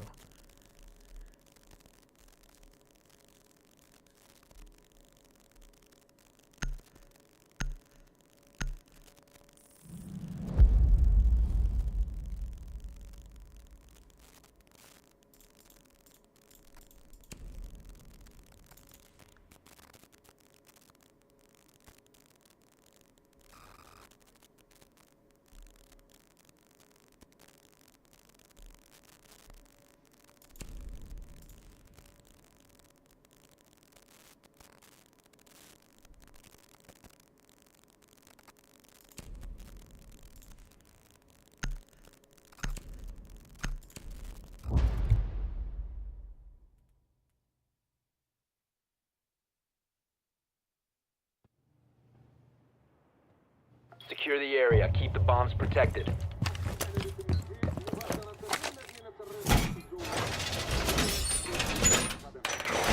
Vault secured!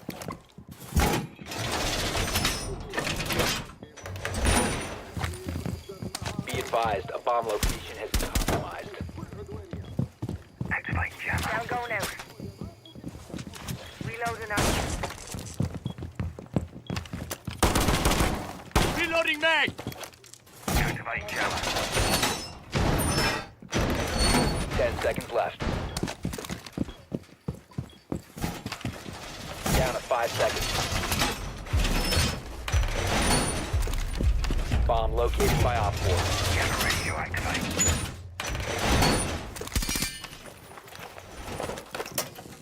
Device placed. Device set.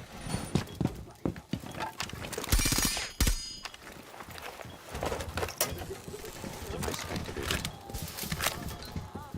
Dropping mags.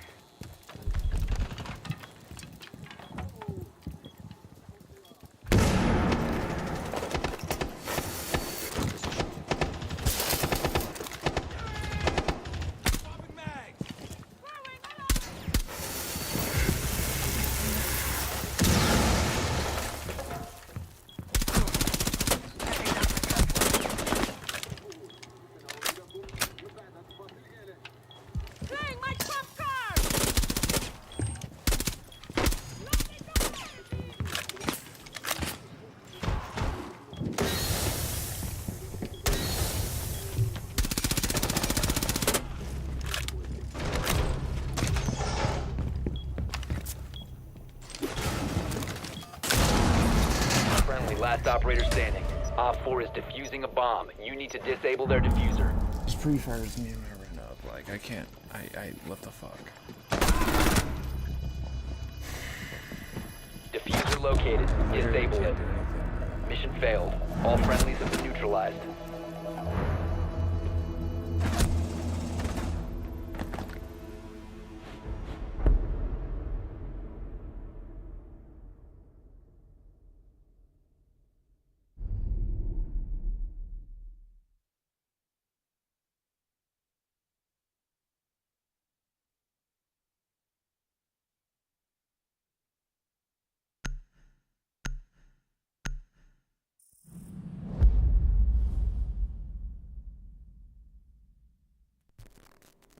You suck. Nah, on God, I do right now.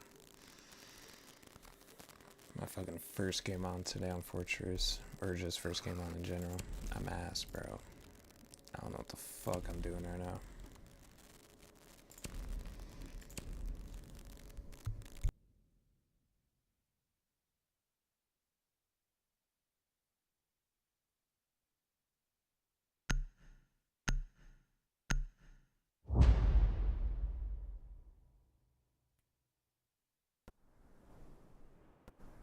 Protect the bombs.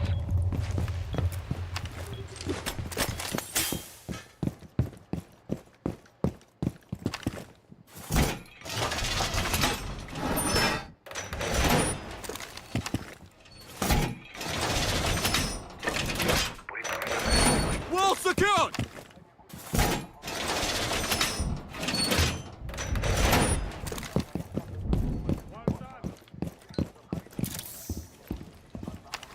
All set to jam the meridian. Viva successfully deployed. 10 seconds. Op 4 located a bomb. Protect it. 5 seconds. Wall secured. Bomb located by Op 4.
nags!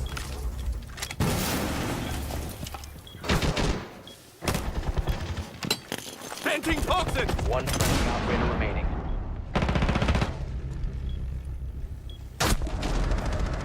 Mission failed. All friendlies have been neutralized.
Need to use your drone to locate a bomb.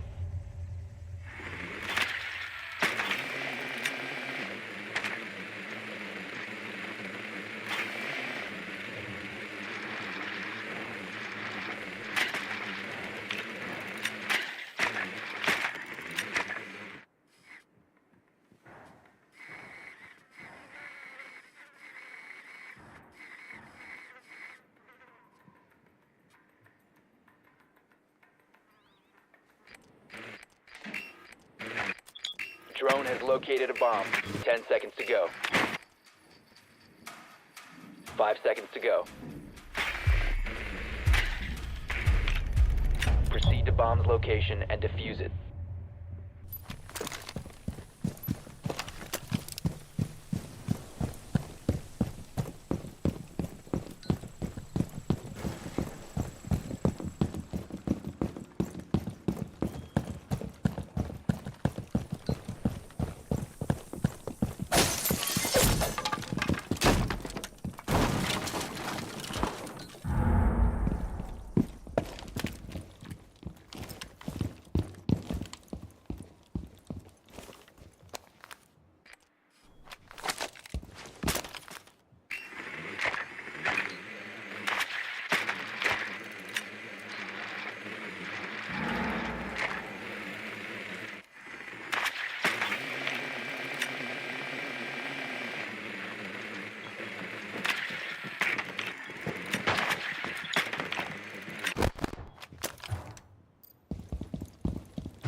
Reloading. Cover me.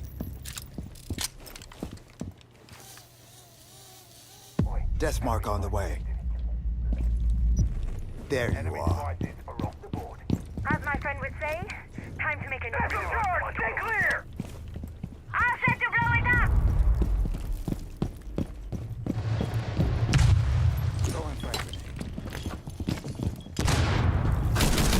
Reload.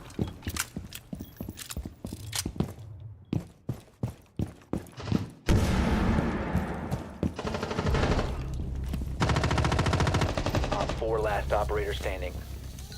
Death mark. I see you. Op 4 neutralized. Mission successful.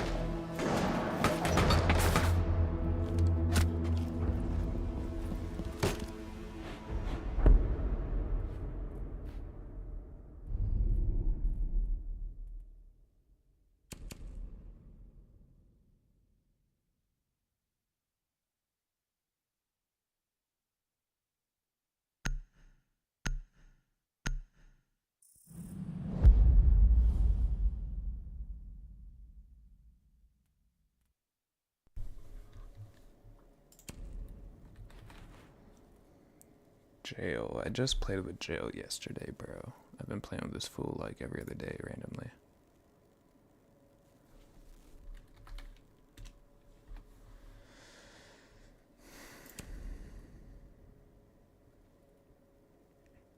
Barra. Ban the demos.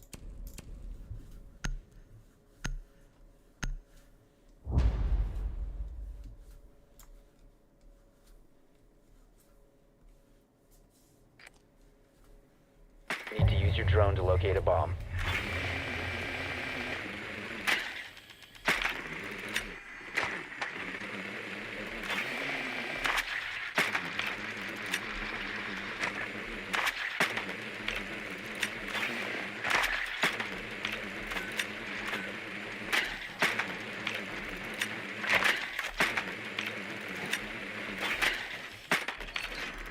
Be advised your drone has located a bomb.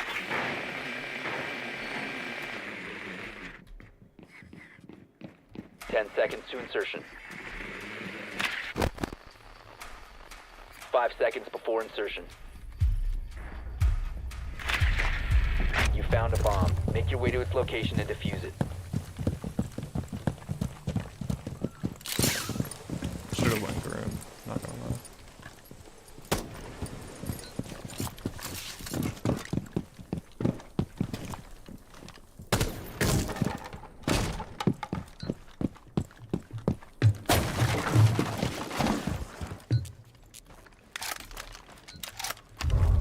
Drone's up and running.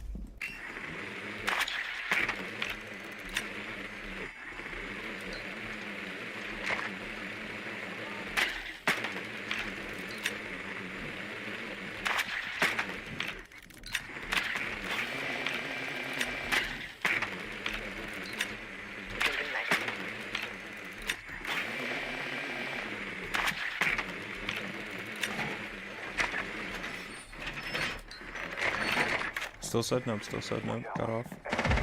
Nice. You have dropped the diffuser.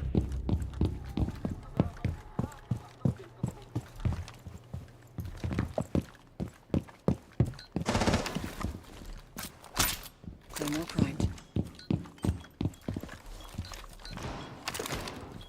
Watch for the blast! Alert active!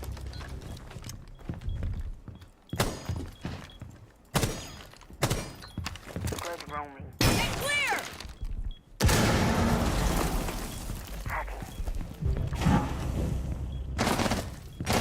Device converted.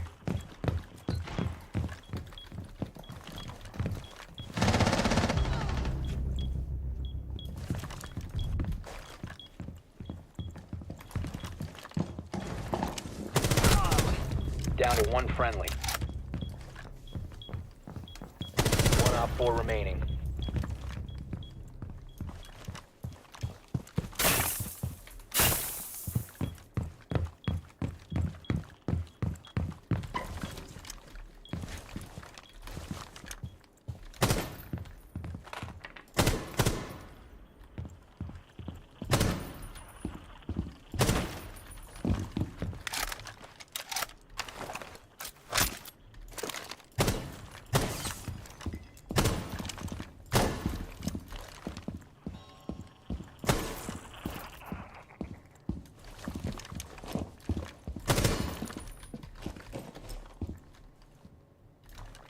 15 seconds. All friendlies have been eliminated.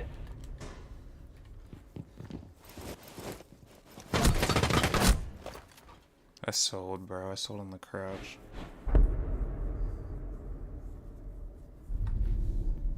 I don't know why I crouched like that, bro.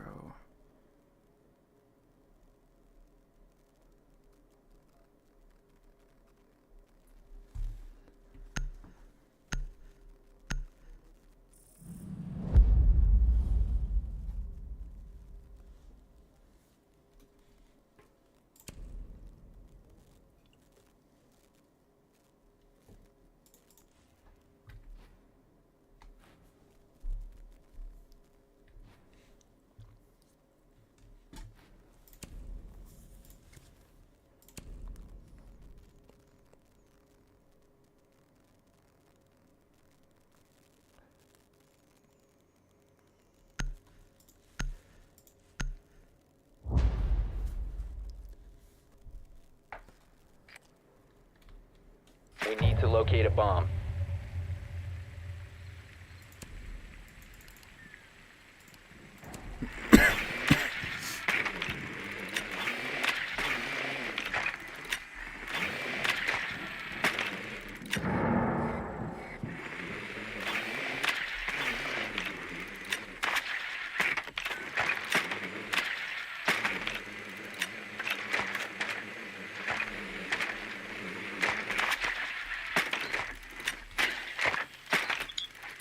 Drone has located a bomb.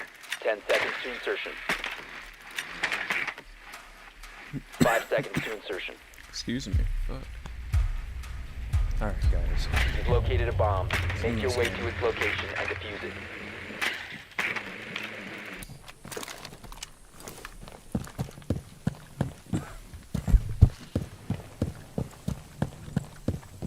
Yo, what's good, brother? Reloading!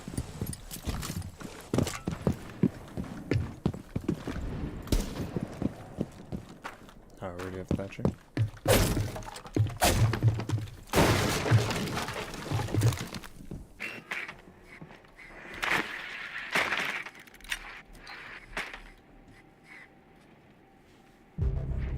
Changing mags!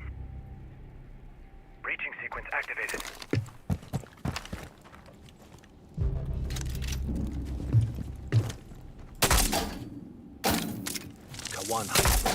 Light set! Like, I can't, bro. I actually cannot. Fight Rosine already. I'm tripping, bro. Lights on. Turn your brain. I'm not sure. I'm not sure, to be honest. I haven't really got people together for that. Located enemy.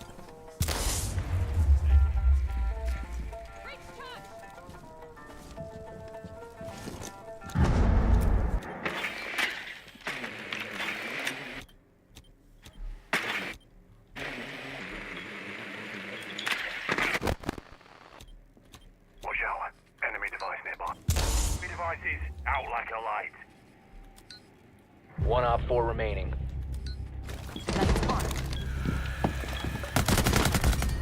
Nice. Op 4 eliminated.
Alright. We got a clash that's fire. That's really good. All right. Protect the bombs. Camera in position. 3 again, deploy. Camera ready to activate. Initiate camera.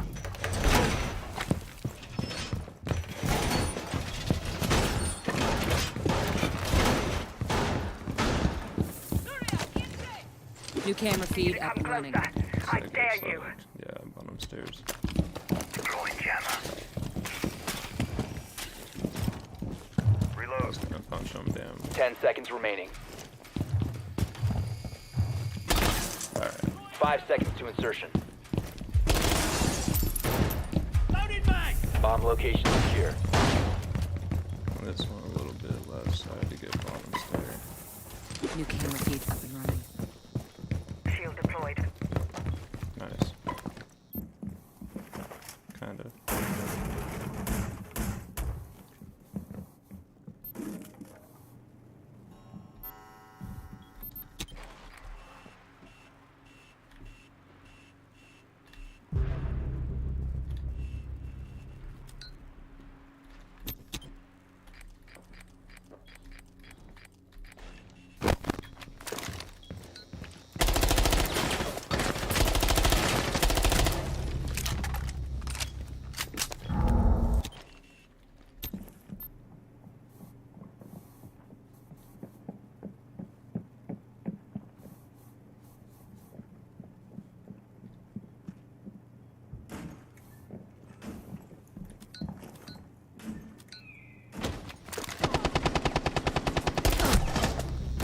Alright, Rusty Lemon. Op 4 found a bomb. You must defend it.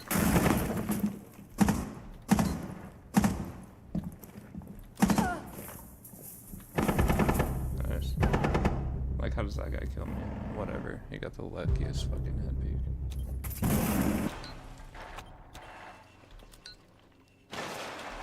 Shield deployed. Not peeking you, not peeking. Op 4, last stop standing. Op 4 eliminated. Mission successful.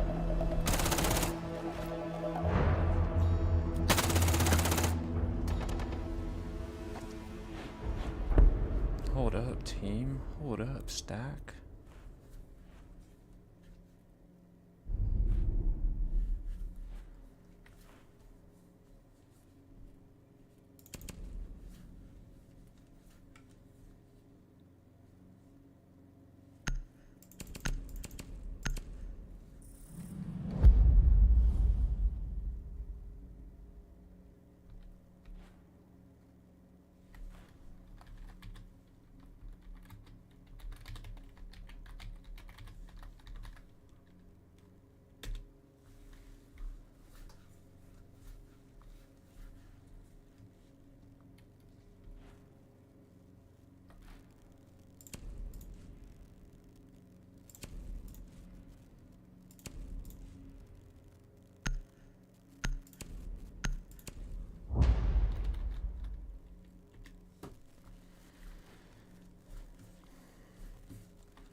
Secure the bombs.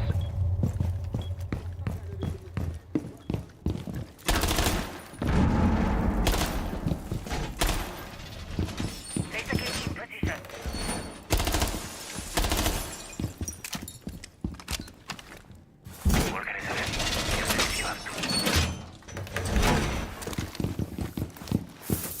The wire up.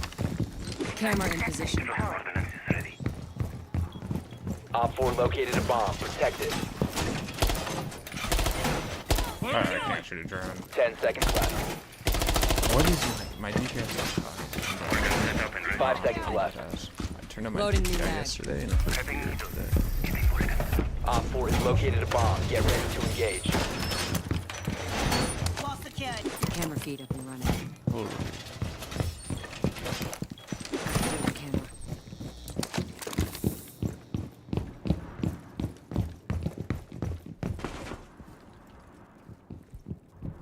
I'm reloading.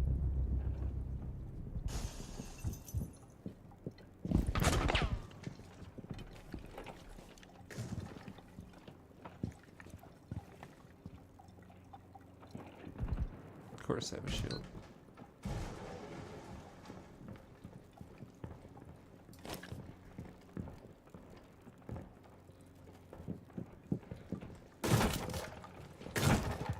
Deployed. We have some time. I might be dead. I'm dead.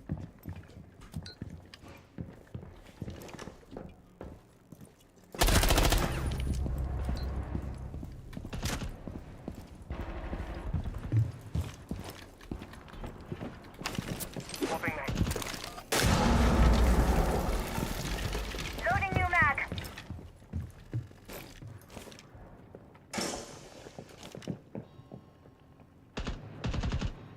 Beamer deployed. Surface secured.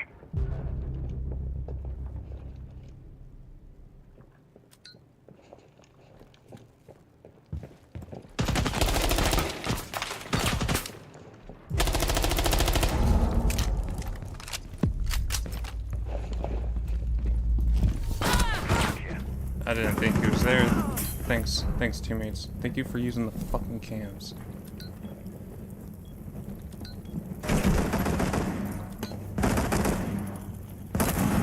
One op 4 remaining. That'll hold. Keep us set. Friendly, last operator standing.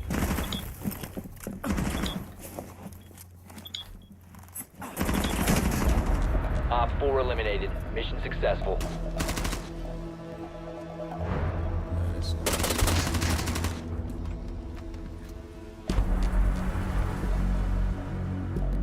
Ooh, check the drip, check the drip.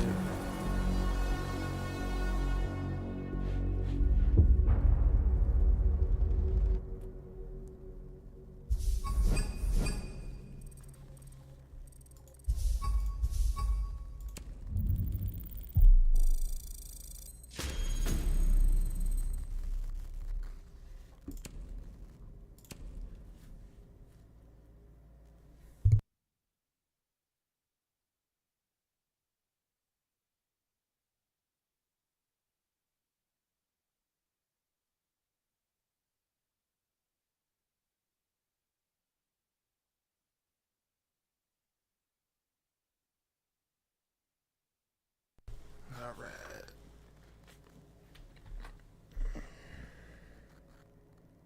Hold up, give me a second. Where is...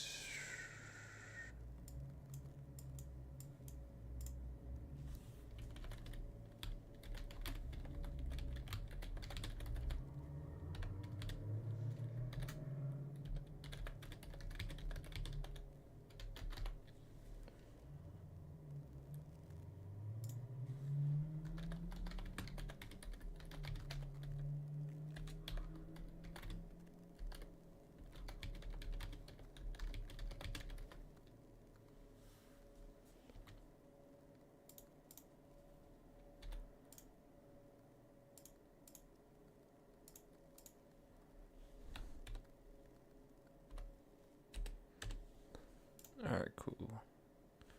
Cool. Who we been? Doke. Where we at? Outback. Defense. W. We win.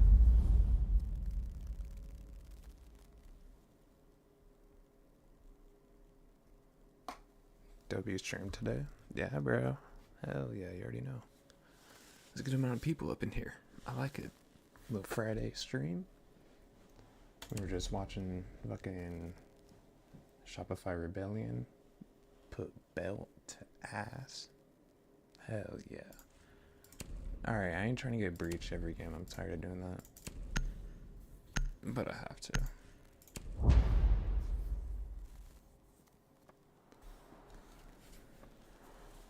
Alright. Let's lock it in.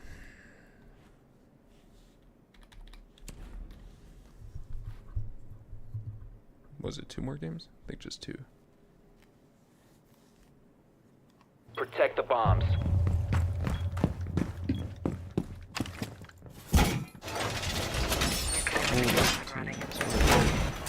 I was just in full plat lobby.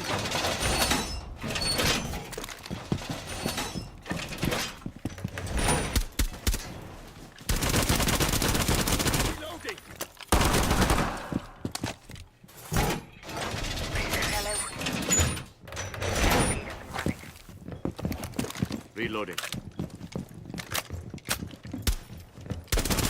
Down to 10 seconds. 5 seconds to insertion. Op 4 has yet to locate a bomb. Device placed. Place device. Throwing the razor bloom. Throwing a mine.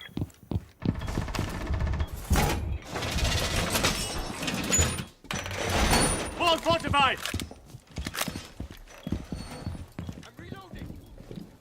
Setting the razor shell.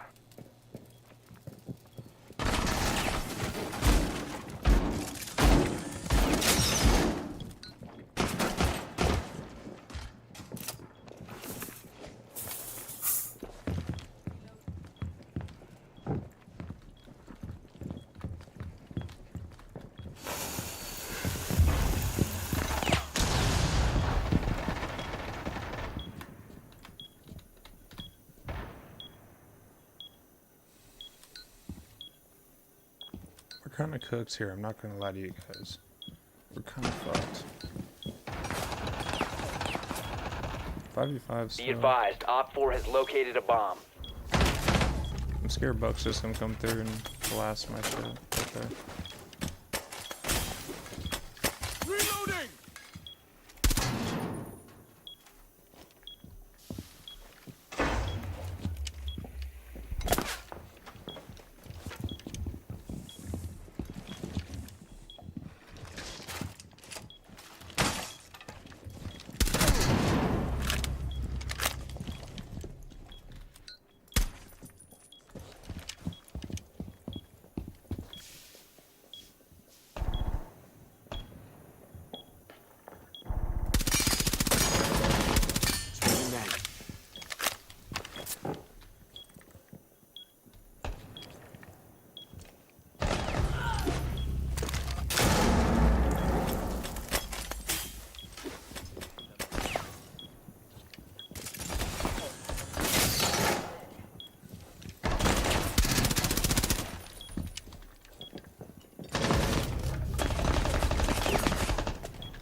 Op 4, last operator standing.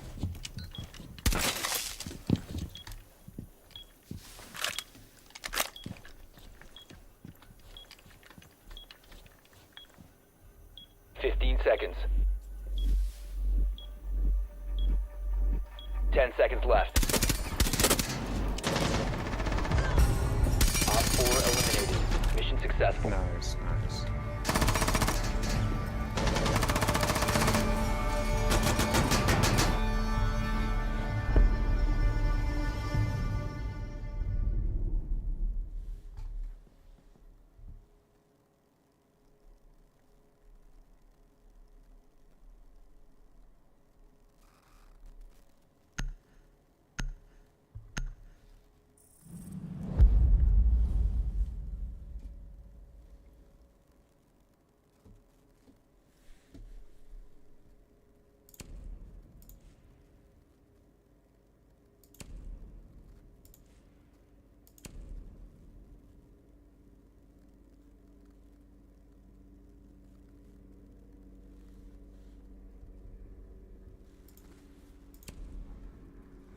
I do not want to go Cade, I'm not gonna lie to you. I'd rather give Hatch.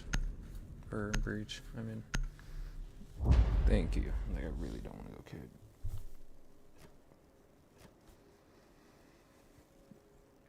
Oh, goodness, alright. Who am I? Valk. Herdington. Protect the bombs. Reloading! Alright.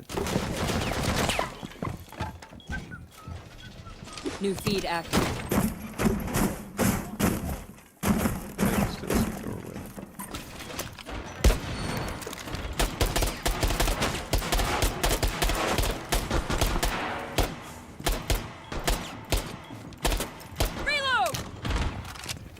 Bomb location compromised. Plan accordingly.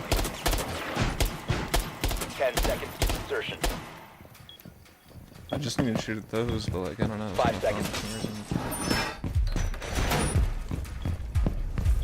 Op 4 has located a bomb. Get ready to engage.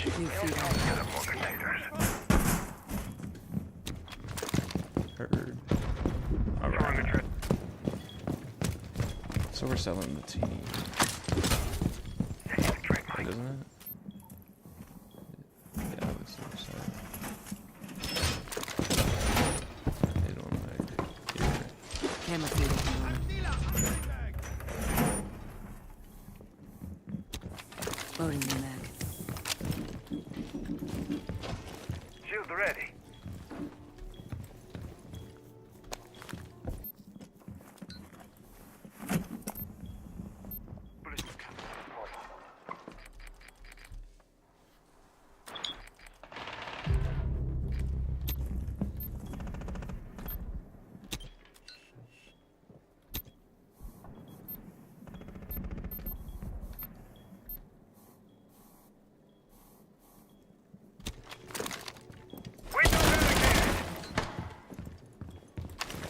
Setting nitro cell.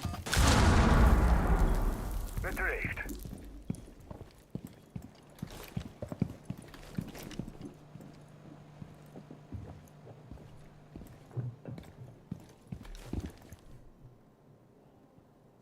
Am I geeking, bro? Did I not hear someone walking? I'm tweaked.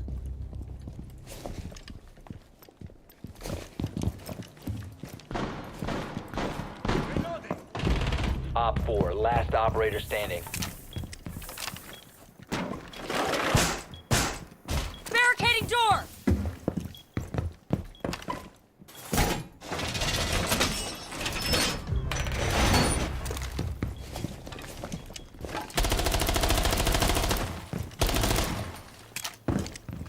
Setting C4.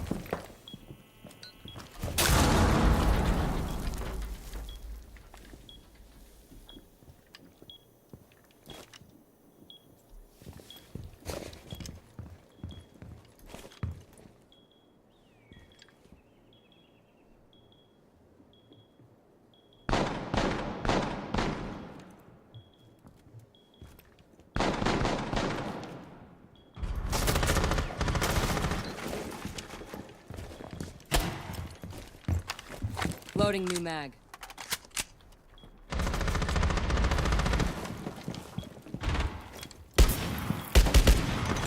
Down to 15 seconds. Op 4 eliminated. Mission successful. Good shit, good shit.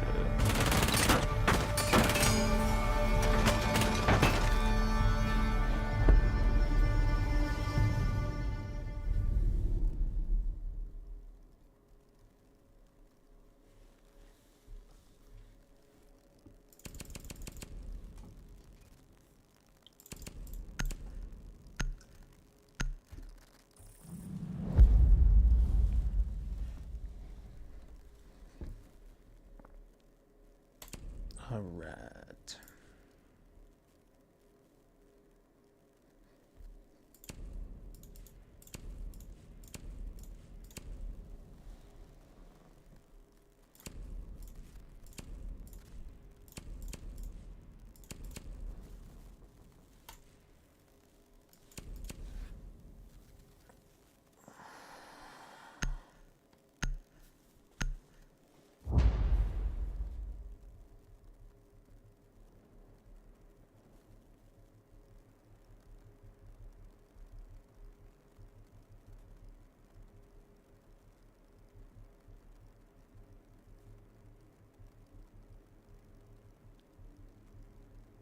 Secure the bombs.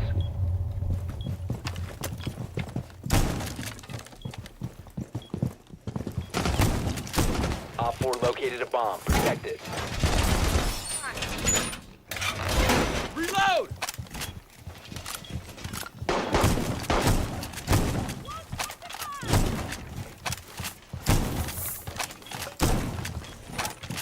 Loading mag!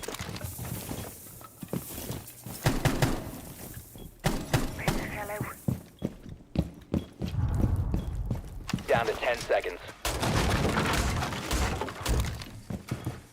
5 seconds to insertion. Placing a razor blue. Op 4 has located a bomb. Be ready for hostile action. Swapping mags! Throwing proximity alarm.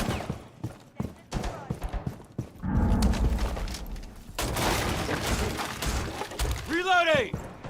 Placing a razor blue.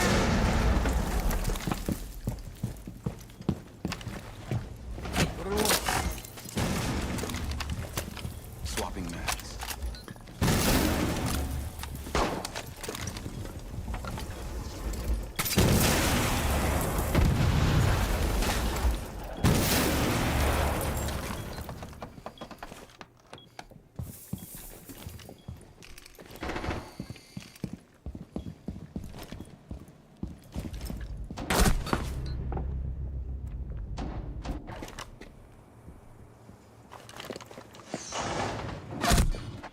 Sure.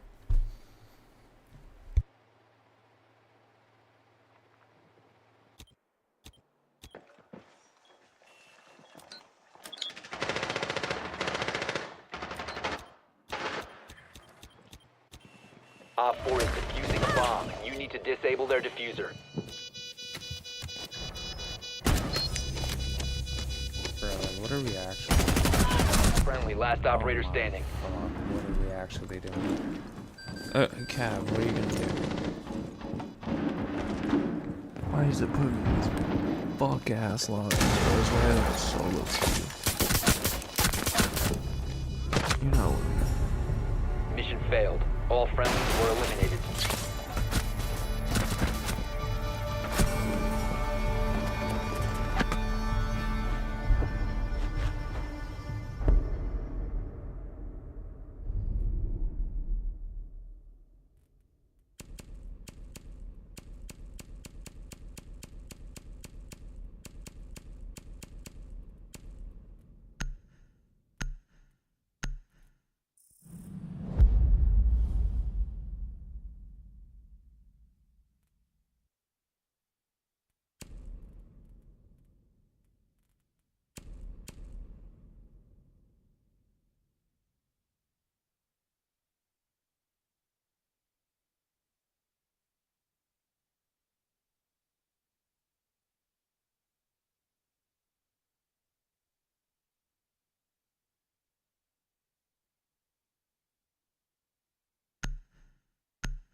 We need to locate a bomb.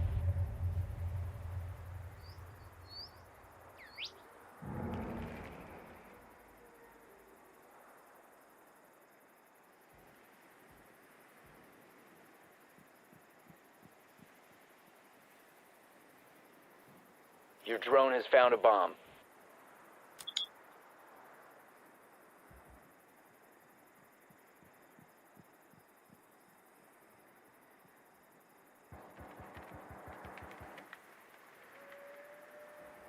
Ten seconds. 5 seconds before insertion. You found a bomb. Make your way to its location and defuse it.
Drone's up and running.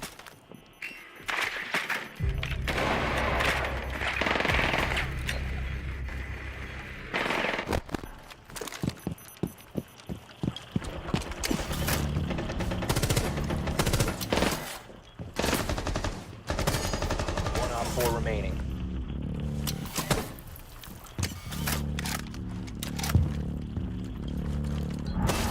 You must recover the diffuser.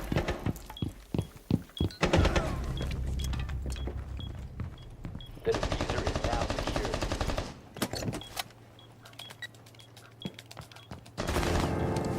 The diffuser is no longer in your possession. Op 4 eliminated. Friendly mission successful.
We need to locate a bomb.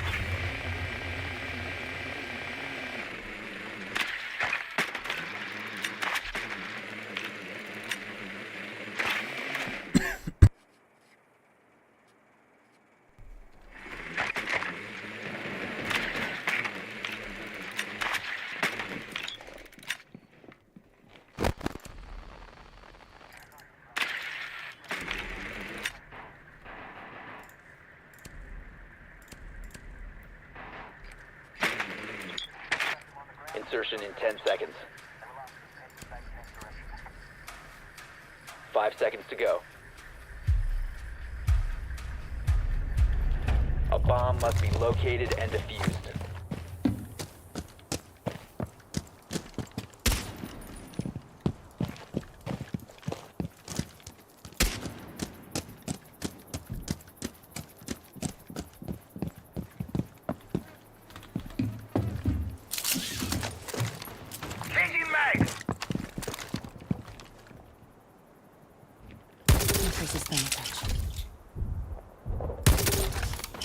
Step back!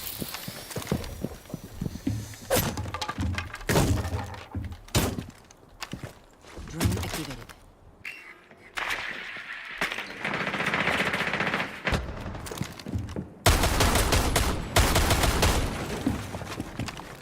Bomb has been located. I don't know how I just got mine. That's. Oh my god. Tucked right. Alright, so we're ass. I give them a call.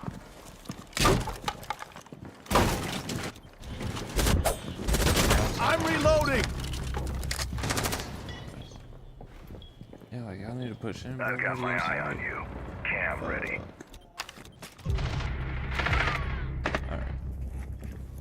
The diffuser is no longer in your possession. Down to 1 friendly. What was that?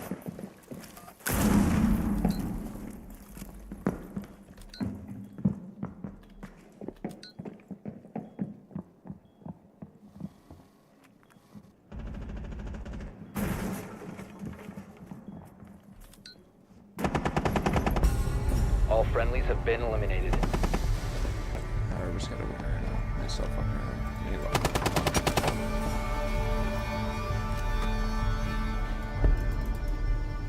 Alright.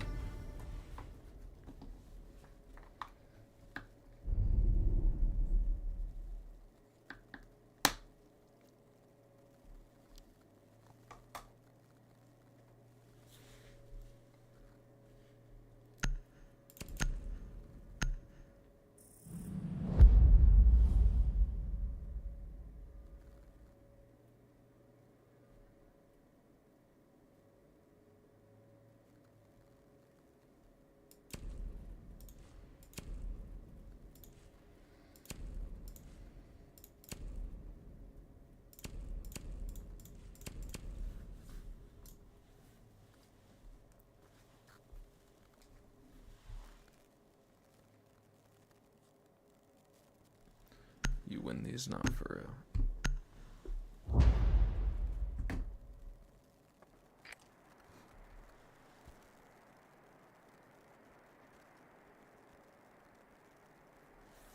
For real, just lock in.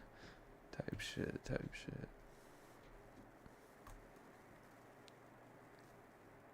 We need to locate a bomb.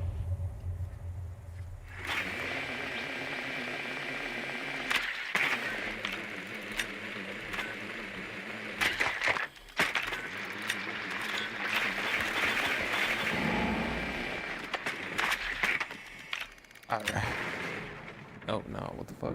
Why is the internet so bad? Your drone has found a bomb. Weird ass spikes past couple days. It's never been like that. Weird. But I'm gonna go Bravo. 10 seconds before insertion. I'm going Wait, we're just gonna shoot them all. 5 seconds to go.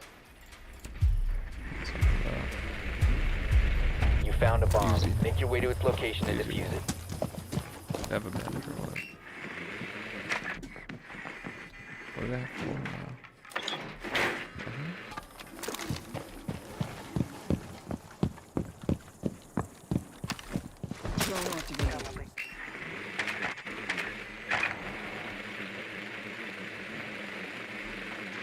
As my friend would say, swapping back! Some respect!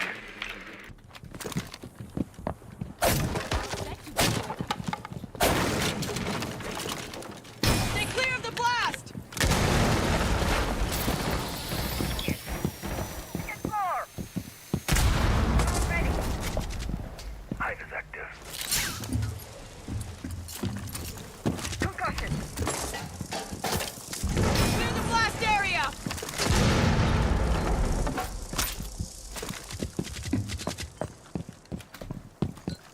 Damn, we got claymores everywhere.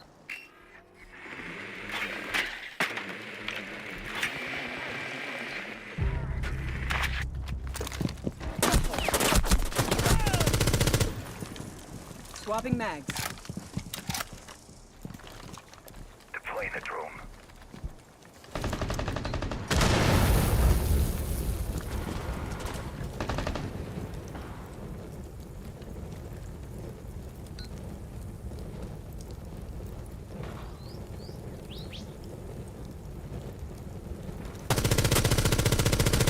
Swapping bags!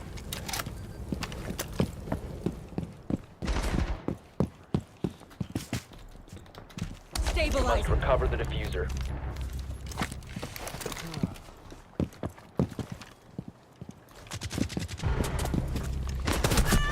Friendly, last What am I operator doing, standing. bro? Why am I not aiming? I'm gonna rush it and shit.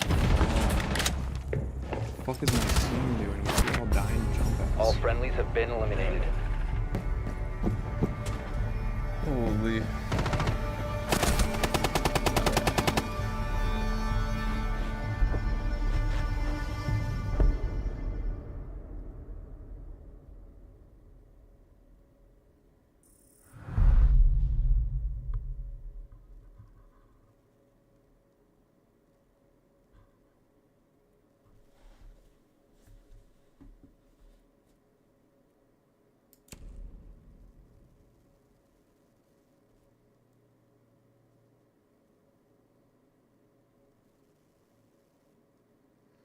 When did it run out, bro?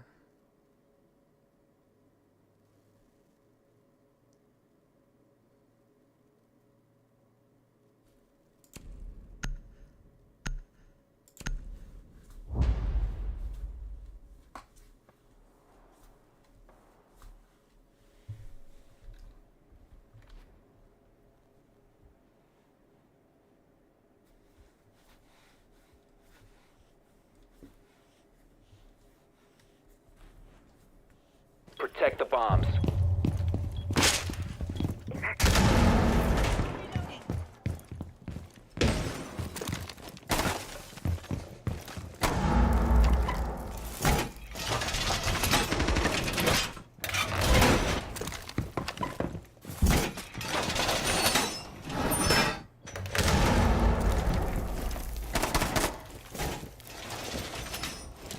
Bomb Bomb location compromised. Plan accordingly.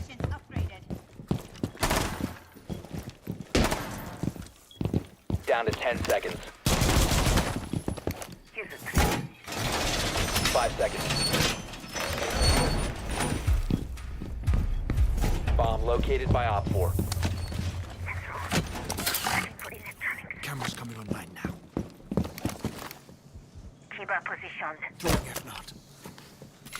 Keep us strike through. Barrier deployed. Dread mine going out.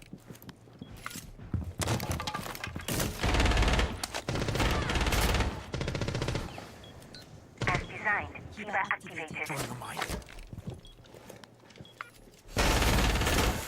F not activated. Offline. Dread mine active. Setting a mine.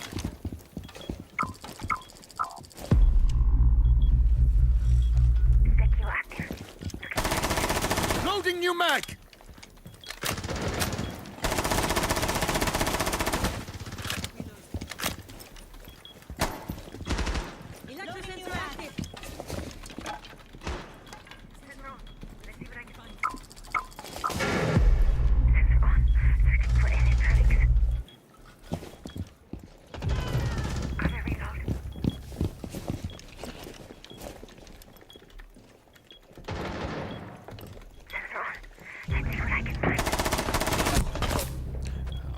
What? No. There's actually no way. I gotta watch this. Sure, bro. Sure.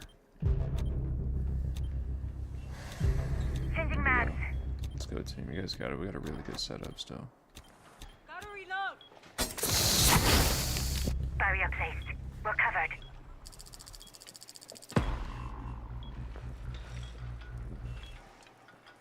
Play off util, bro.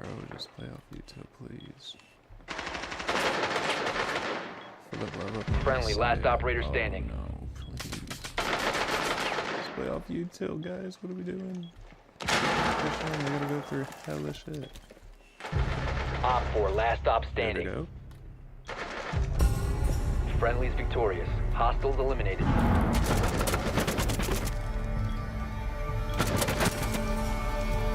I'm 1 for it, bro. I'm not good. I'm such off and on games.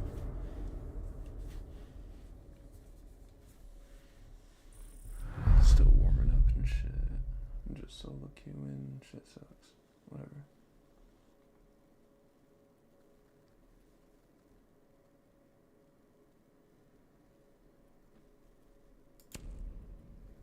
Line's good. I think Deimos will be good here. They're not really roaming.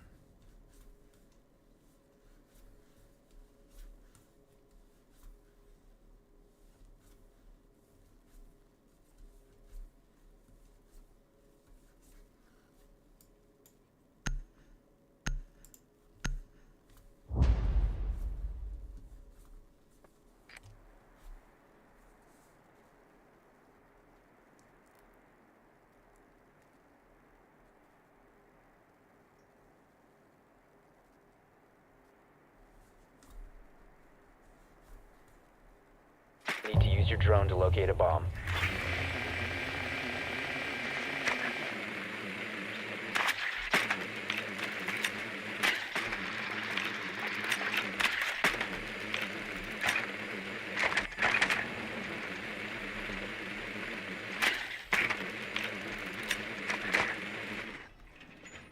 Drone has located a bomb. I got folded last time playing them here.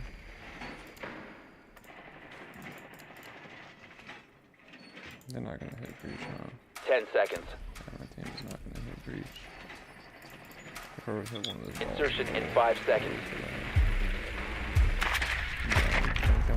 Found a bomb. Make your way to its location and defuse it.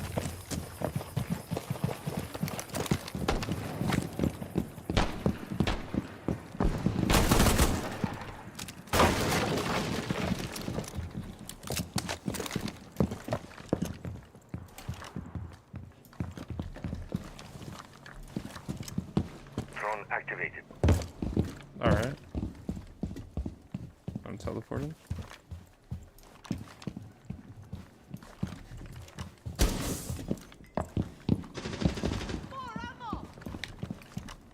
Let's find those sheep.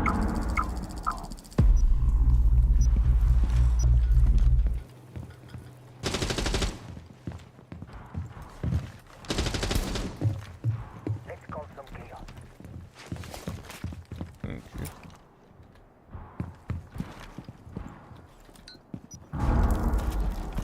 Going for a drive. What's your use? The diffuser is no longer in your possession. Kawan deployed. Come out wherever you are. Aiding friendly. RCE Latero out.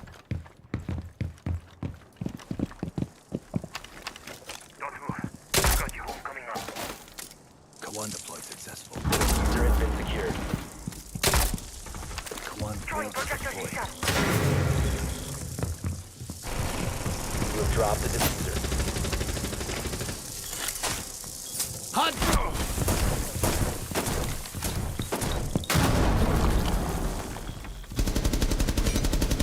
Reloading! Cover me! Let's see what hides in the dark.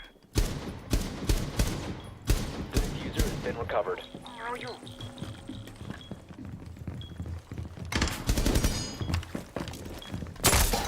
Ammo. Kawan ready.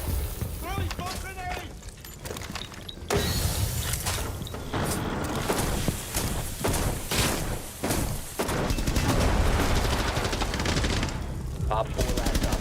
Target acquired. Recover the Reloading. The diffuser is now secured.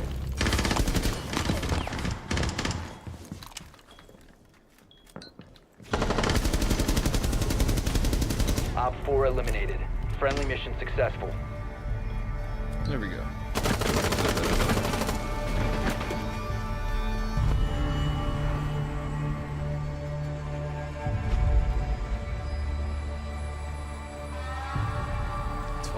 Miss your shot. I always squad up with miss your shot as well. Same with the jail or Jake or jail, whatever that guy's name was. Nice. Where am I at now? We're at 69. 2 more games. Fuck. Alright.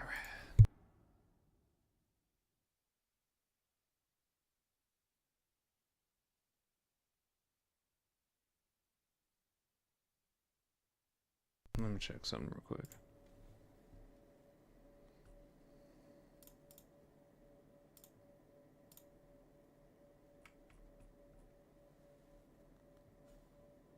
Oh, bruh, they're already playing.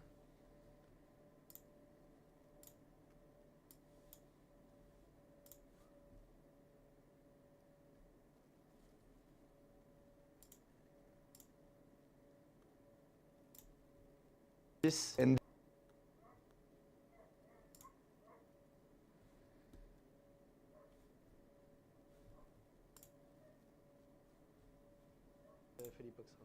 Thank you, bro.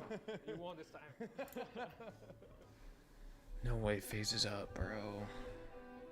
8 and 6. Hold up, G2 held good. Whose map pick was it? I don't even know. All right, we're gonna stop ranked and we're gonna watch Stompy.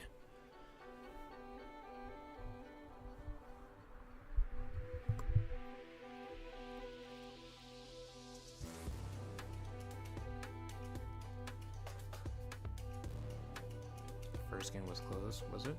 No.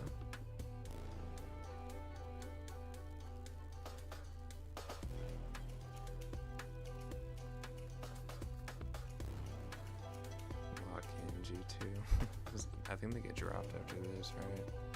I think they do. Of course they're going against FaZe, bro. What the fuck? That's crazy.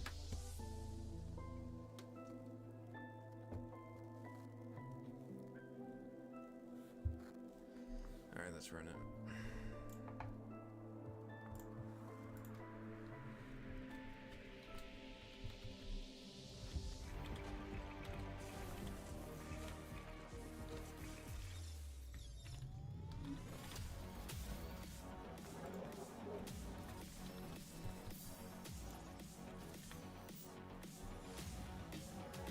should probably mute that. I might get fucking copyrighted now. Oh well. Oh well. Alright, polls up, polls up. Who do we got? Who do we got map 2? FaZe or G2?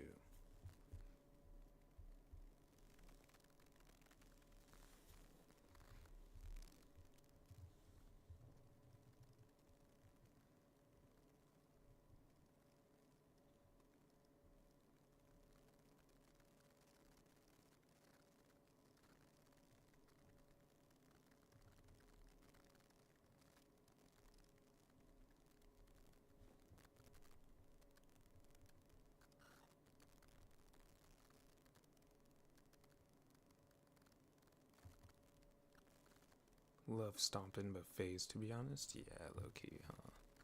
G2, they're looking I good, kinda think so too, but I'm not FaZe gonna are lie. just looking ever so slightly better. It's hard to say that though, isn't it? It is. I mean, there really is no negative takeaways from this match. It was a beautiful back and forth, a good display of Fortress from an aggressive side of team and a very defensive side of team in FaZe. I mean, G2 did a really good job at using the shield, specifically stomping on the Blackbeard, being able to take position. Alamau on the Blackbeard as well, taking position, being able to go for those trades. And it's a new side to G2 that we haven't really seen, is the shield play too much. And it really went down to the wire. And that first round in overtime was where we saw G2 lose a little bit of speed. But even then, it came down to an unfortunate 1v1 to close it out for FaZe to be able to grab that final round and claim the map. So unfortunately for G2, if they played like this yesterday throughout the whole tournament, we would not have seen them in this situation with the pressure on the line. A very, very close game in what we knew was going to be a very highly contested 60% series, G2, and I think it 40% sets FaZe. us up beautifully already going into map number Keep 2. pulling, And keep honestly, pulling. I'm a believer. I am looking forward to that map number 3 because I genuinely believe G2 have got a little bit more fight in them. You can't have a game that close and for them to come out so flat in the next map. Yeah, not at all. And I mean, Souls from the side of FaZe just put on an absolute masterclass. And it's always nice to see strong players on a new map like Fortress be able to solidify themselves at what to do in a situation like this. And Souls had no wrong play, specifically in those overtime rounds. He understood exactly where G2 was going to be come from. And there was explosive rounds where he'd get multi-kill after multi-kill to be able to set FaZe up for success. And I mean, you can see the stats across the board is very evenly split out, open kills across the board. So again, no negative takeaways. Both teams put up their best show, and I'm excited for the series to continue. I'm glad that you made your comment about entries there, because that ultimately, if you looked at it from just a statistical point of view, actually helped really push this game the way it did. 12 of the 14 opening kills were converted into round wins. Round wins, there we go. But that now puts G2 on the back foot heading into map number 2, Lair. That's a little bit up in the air now, right? We've got to try to find our way to dig our heels in to find those opening picks, but more than that, how to capitalize in the late rounds. Yeah, I think it shows how much focus FaZe have been putting into that opening pick, because it's a stat coming into this that we knew that they were struggling on. And I love how they've already confirmed playoffs, they've already confirmed top seed, and they're still coming out here and putting the work in against FaZe in a game that they don't need to win. Ooh, Birdie has a nice watch on.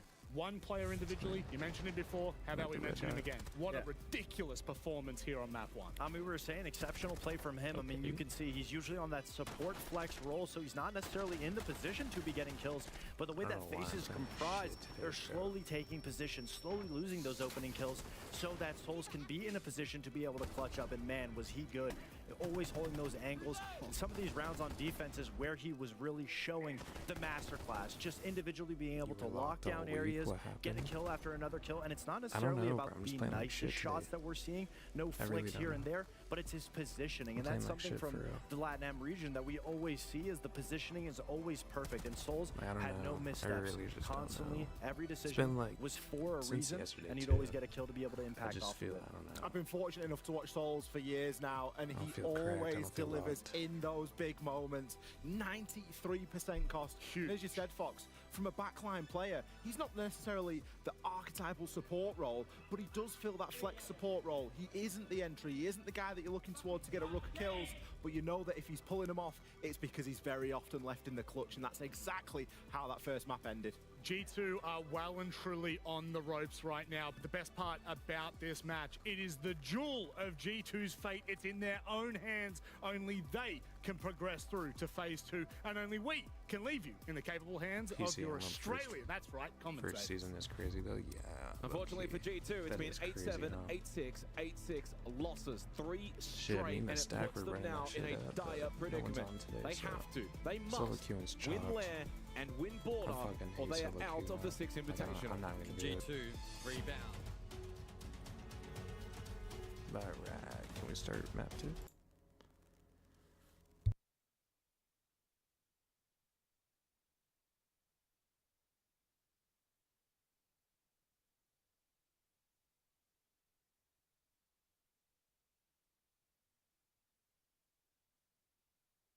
SLICKK's buns, for real, bro. You already know Zoom.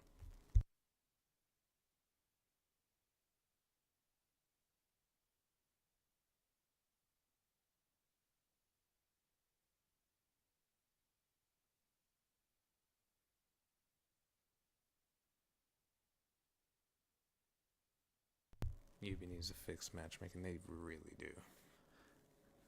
That would be nice. Tired of getting low-ranking teammates and opponents, bro. Like, they play so fucking weird and different. Alright, you guys are saying G2, bro? You guys are saying G2. One's on the ropes, and it is their map selection.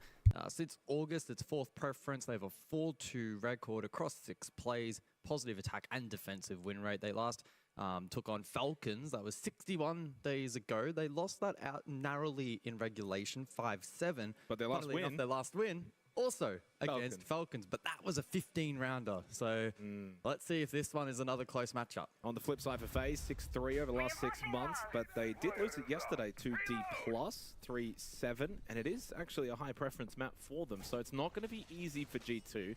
But if they are to navigate this map and get to Border, then that's a permaban map for FaZe. They'll be looking to, I guess, allow that through, potentially test it in a match for FaZe. That doesn't mean a lot going then into playoffs. Attackers must locate and defuse. None of that matters. For G2, you just got to win. Throw all the stats, throw all the history out the window. Each round now critically important. Doki has been their best player so far at SI. He will know Fortress wasn't really his best. Plus 13 KD, plus 4 opening kills, 6 multi-kills, 2 1vx's for Doki, top 10 rated player. A map like Lair is where I expect him to really shine. Playing this Deimos, he will be a big threat.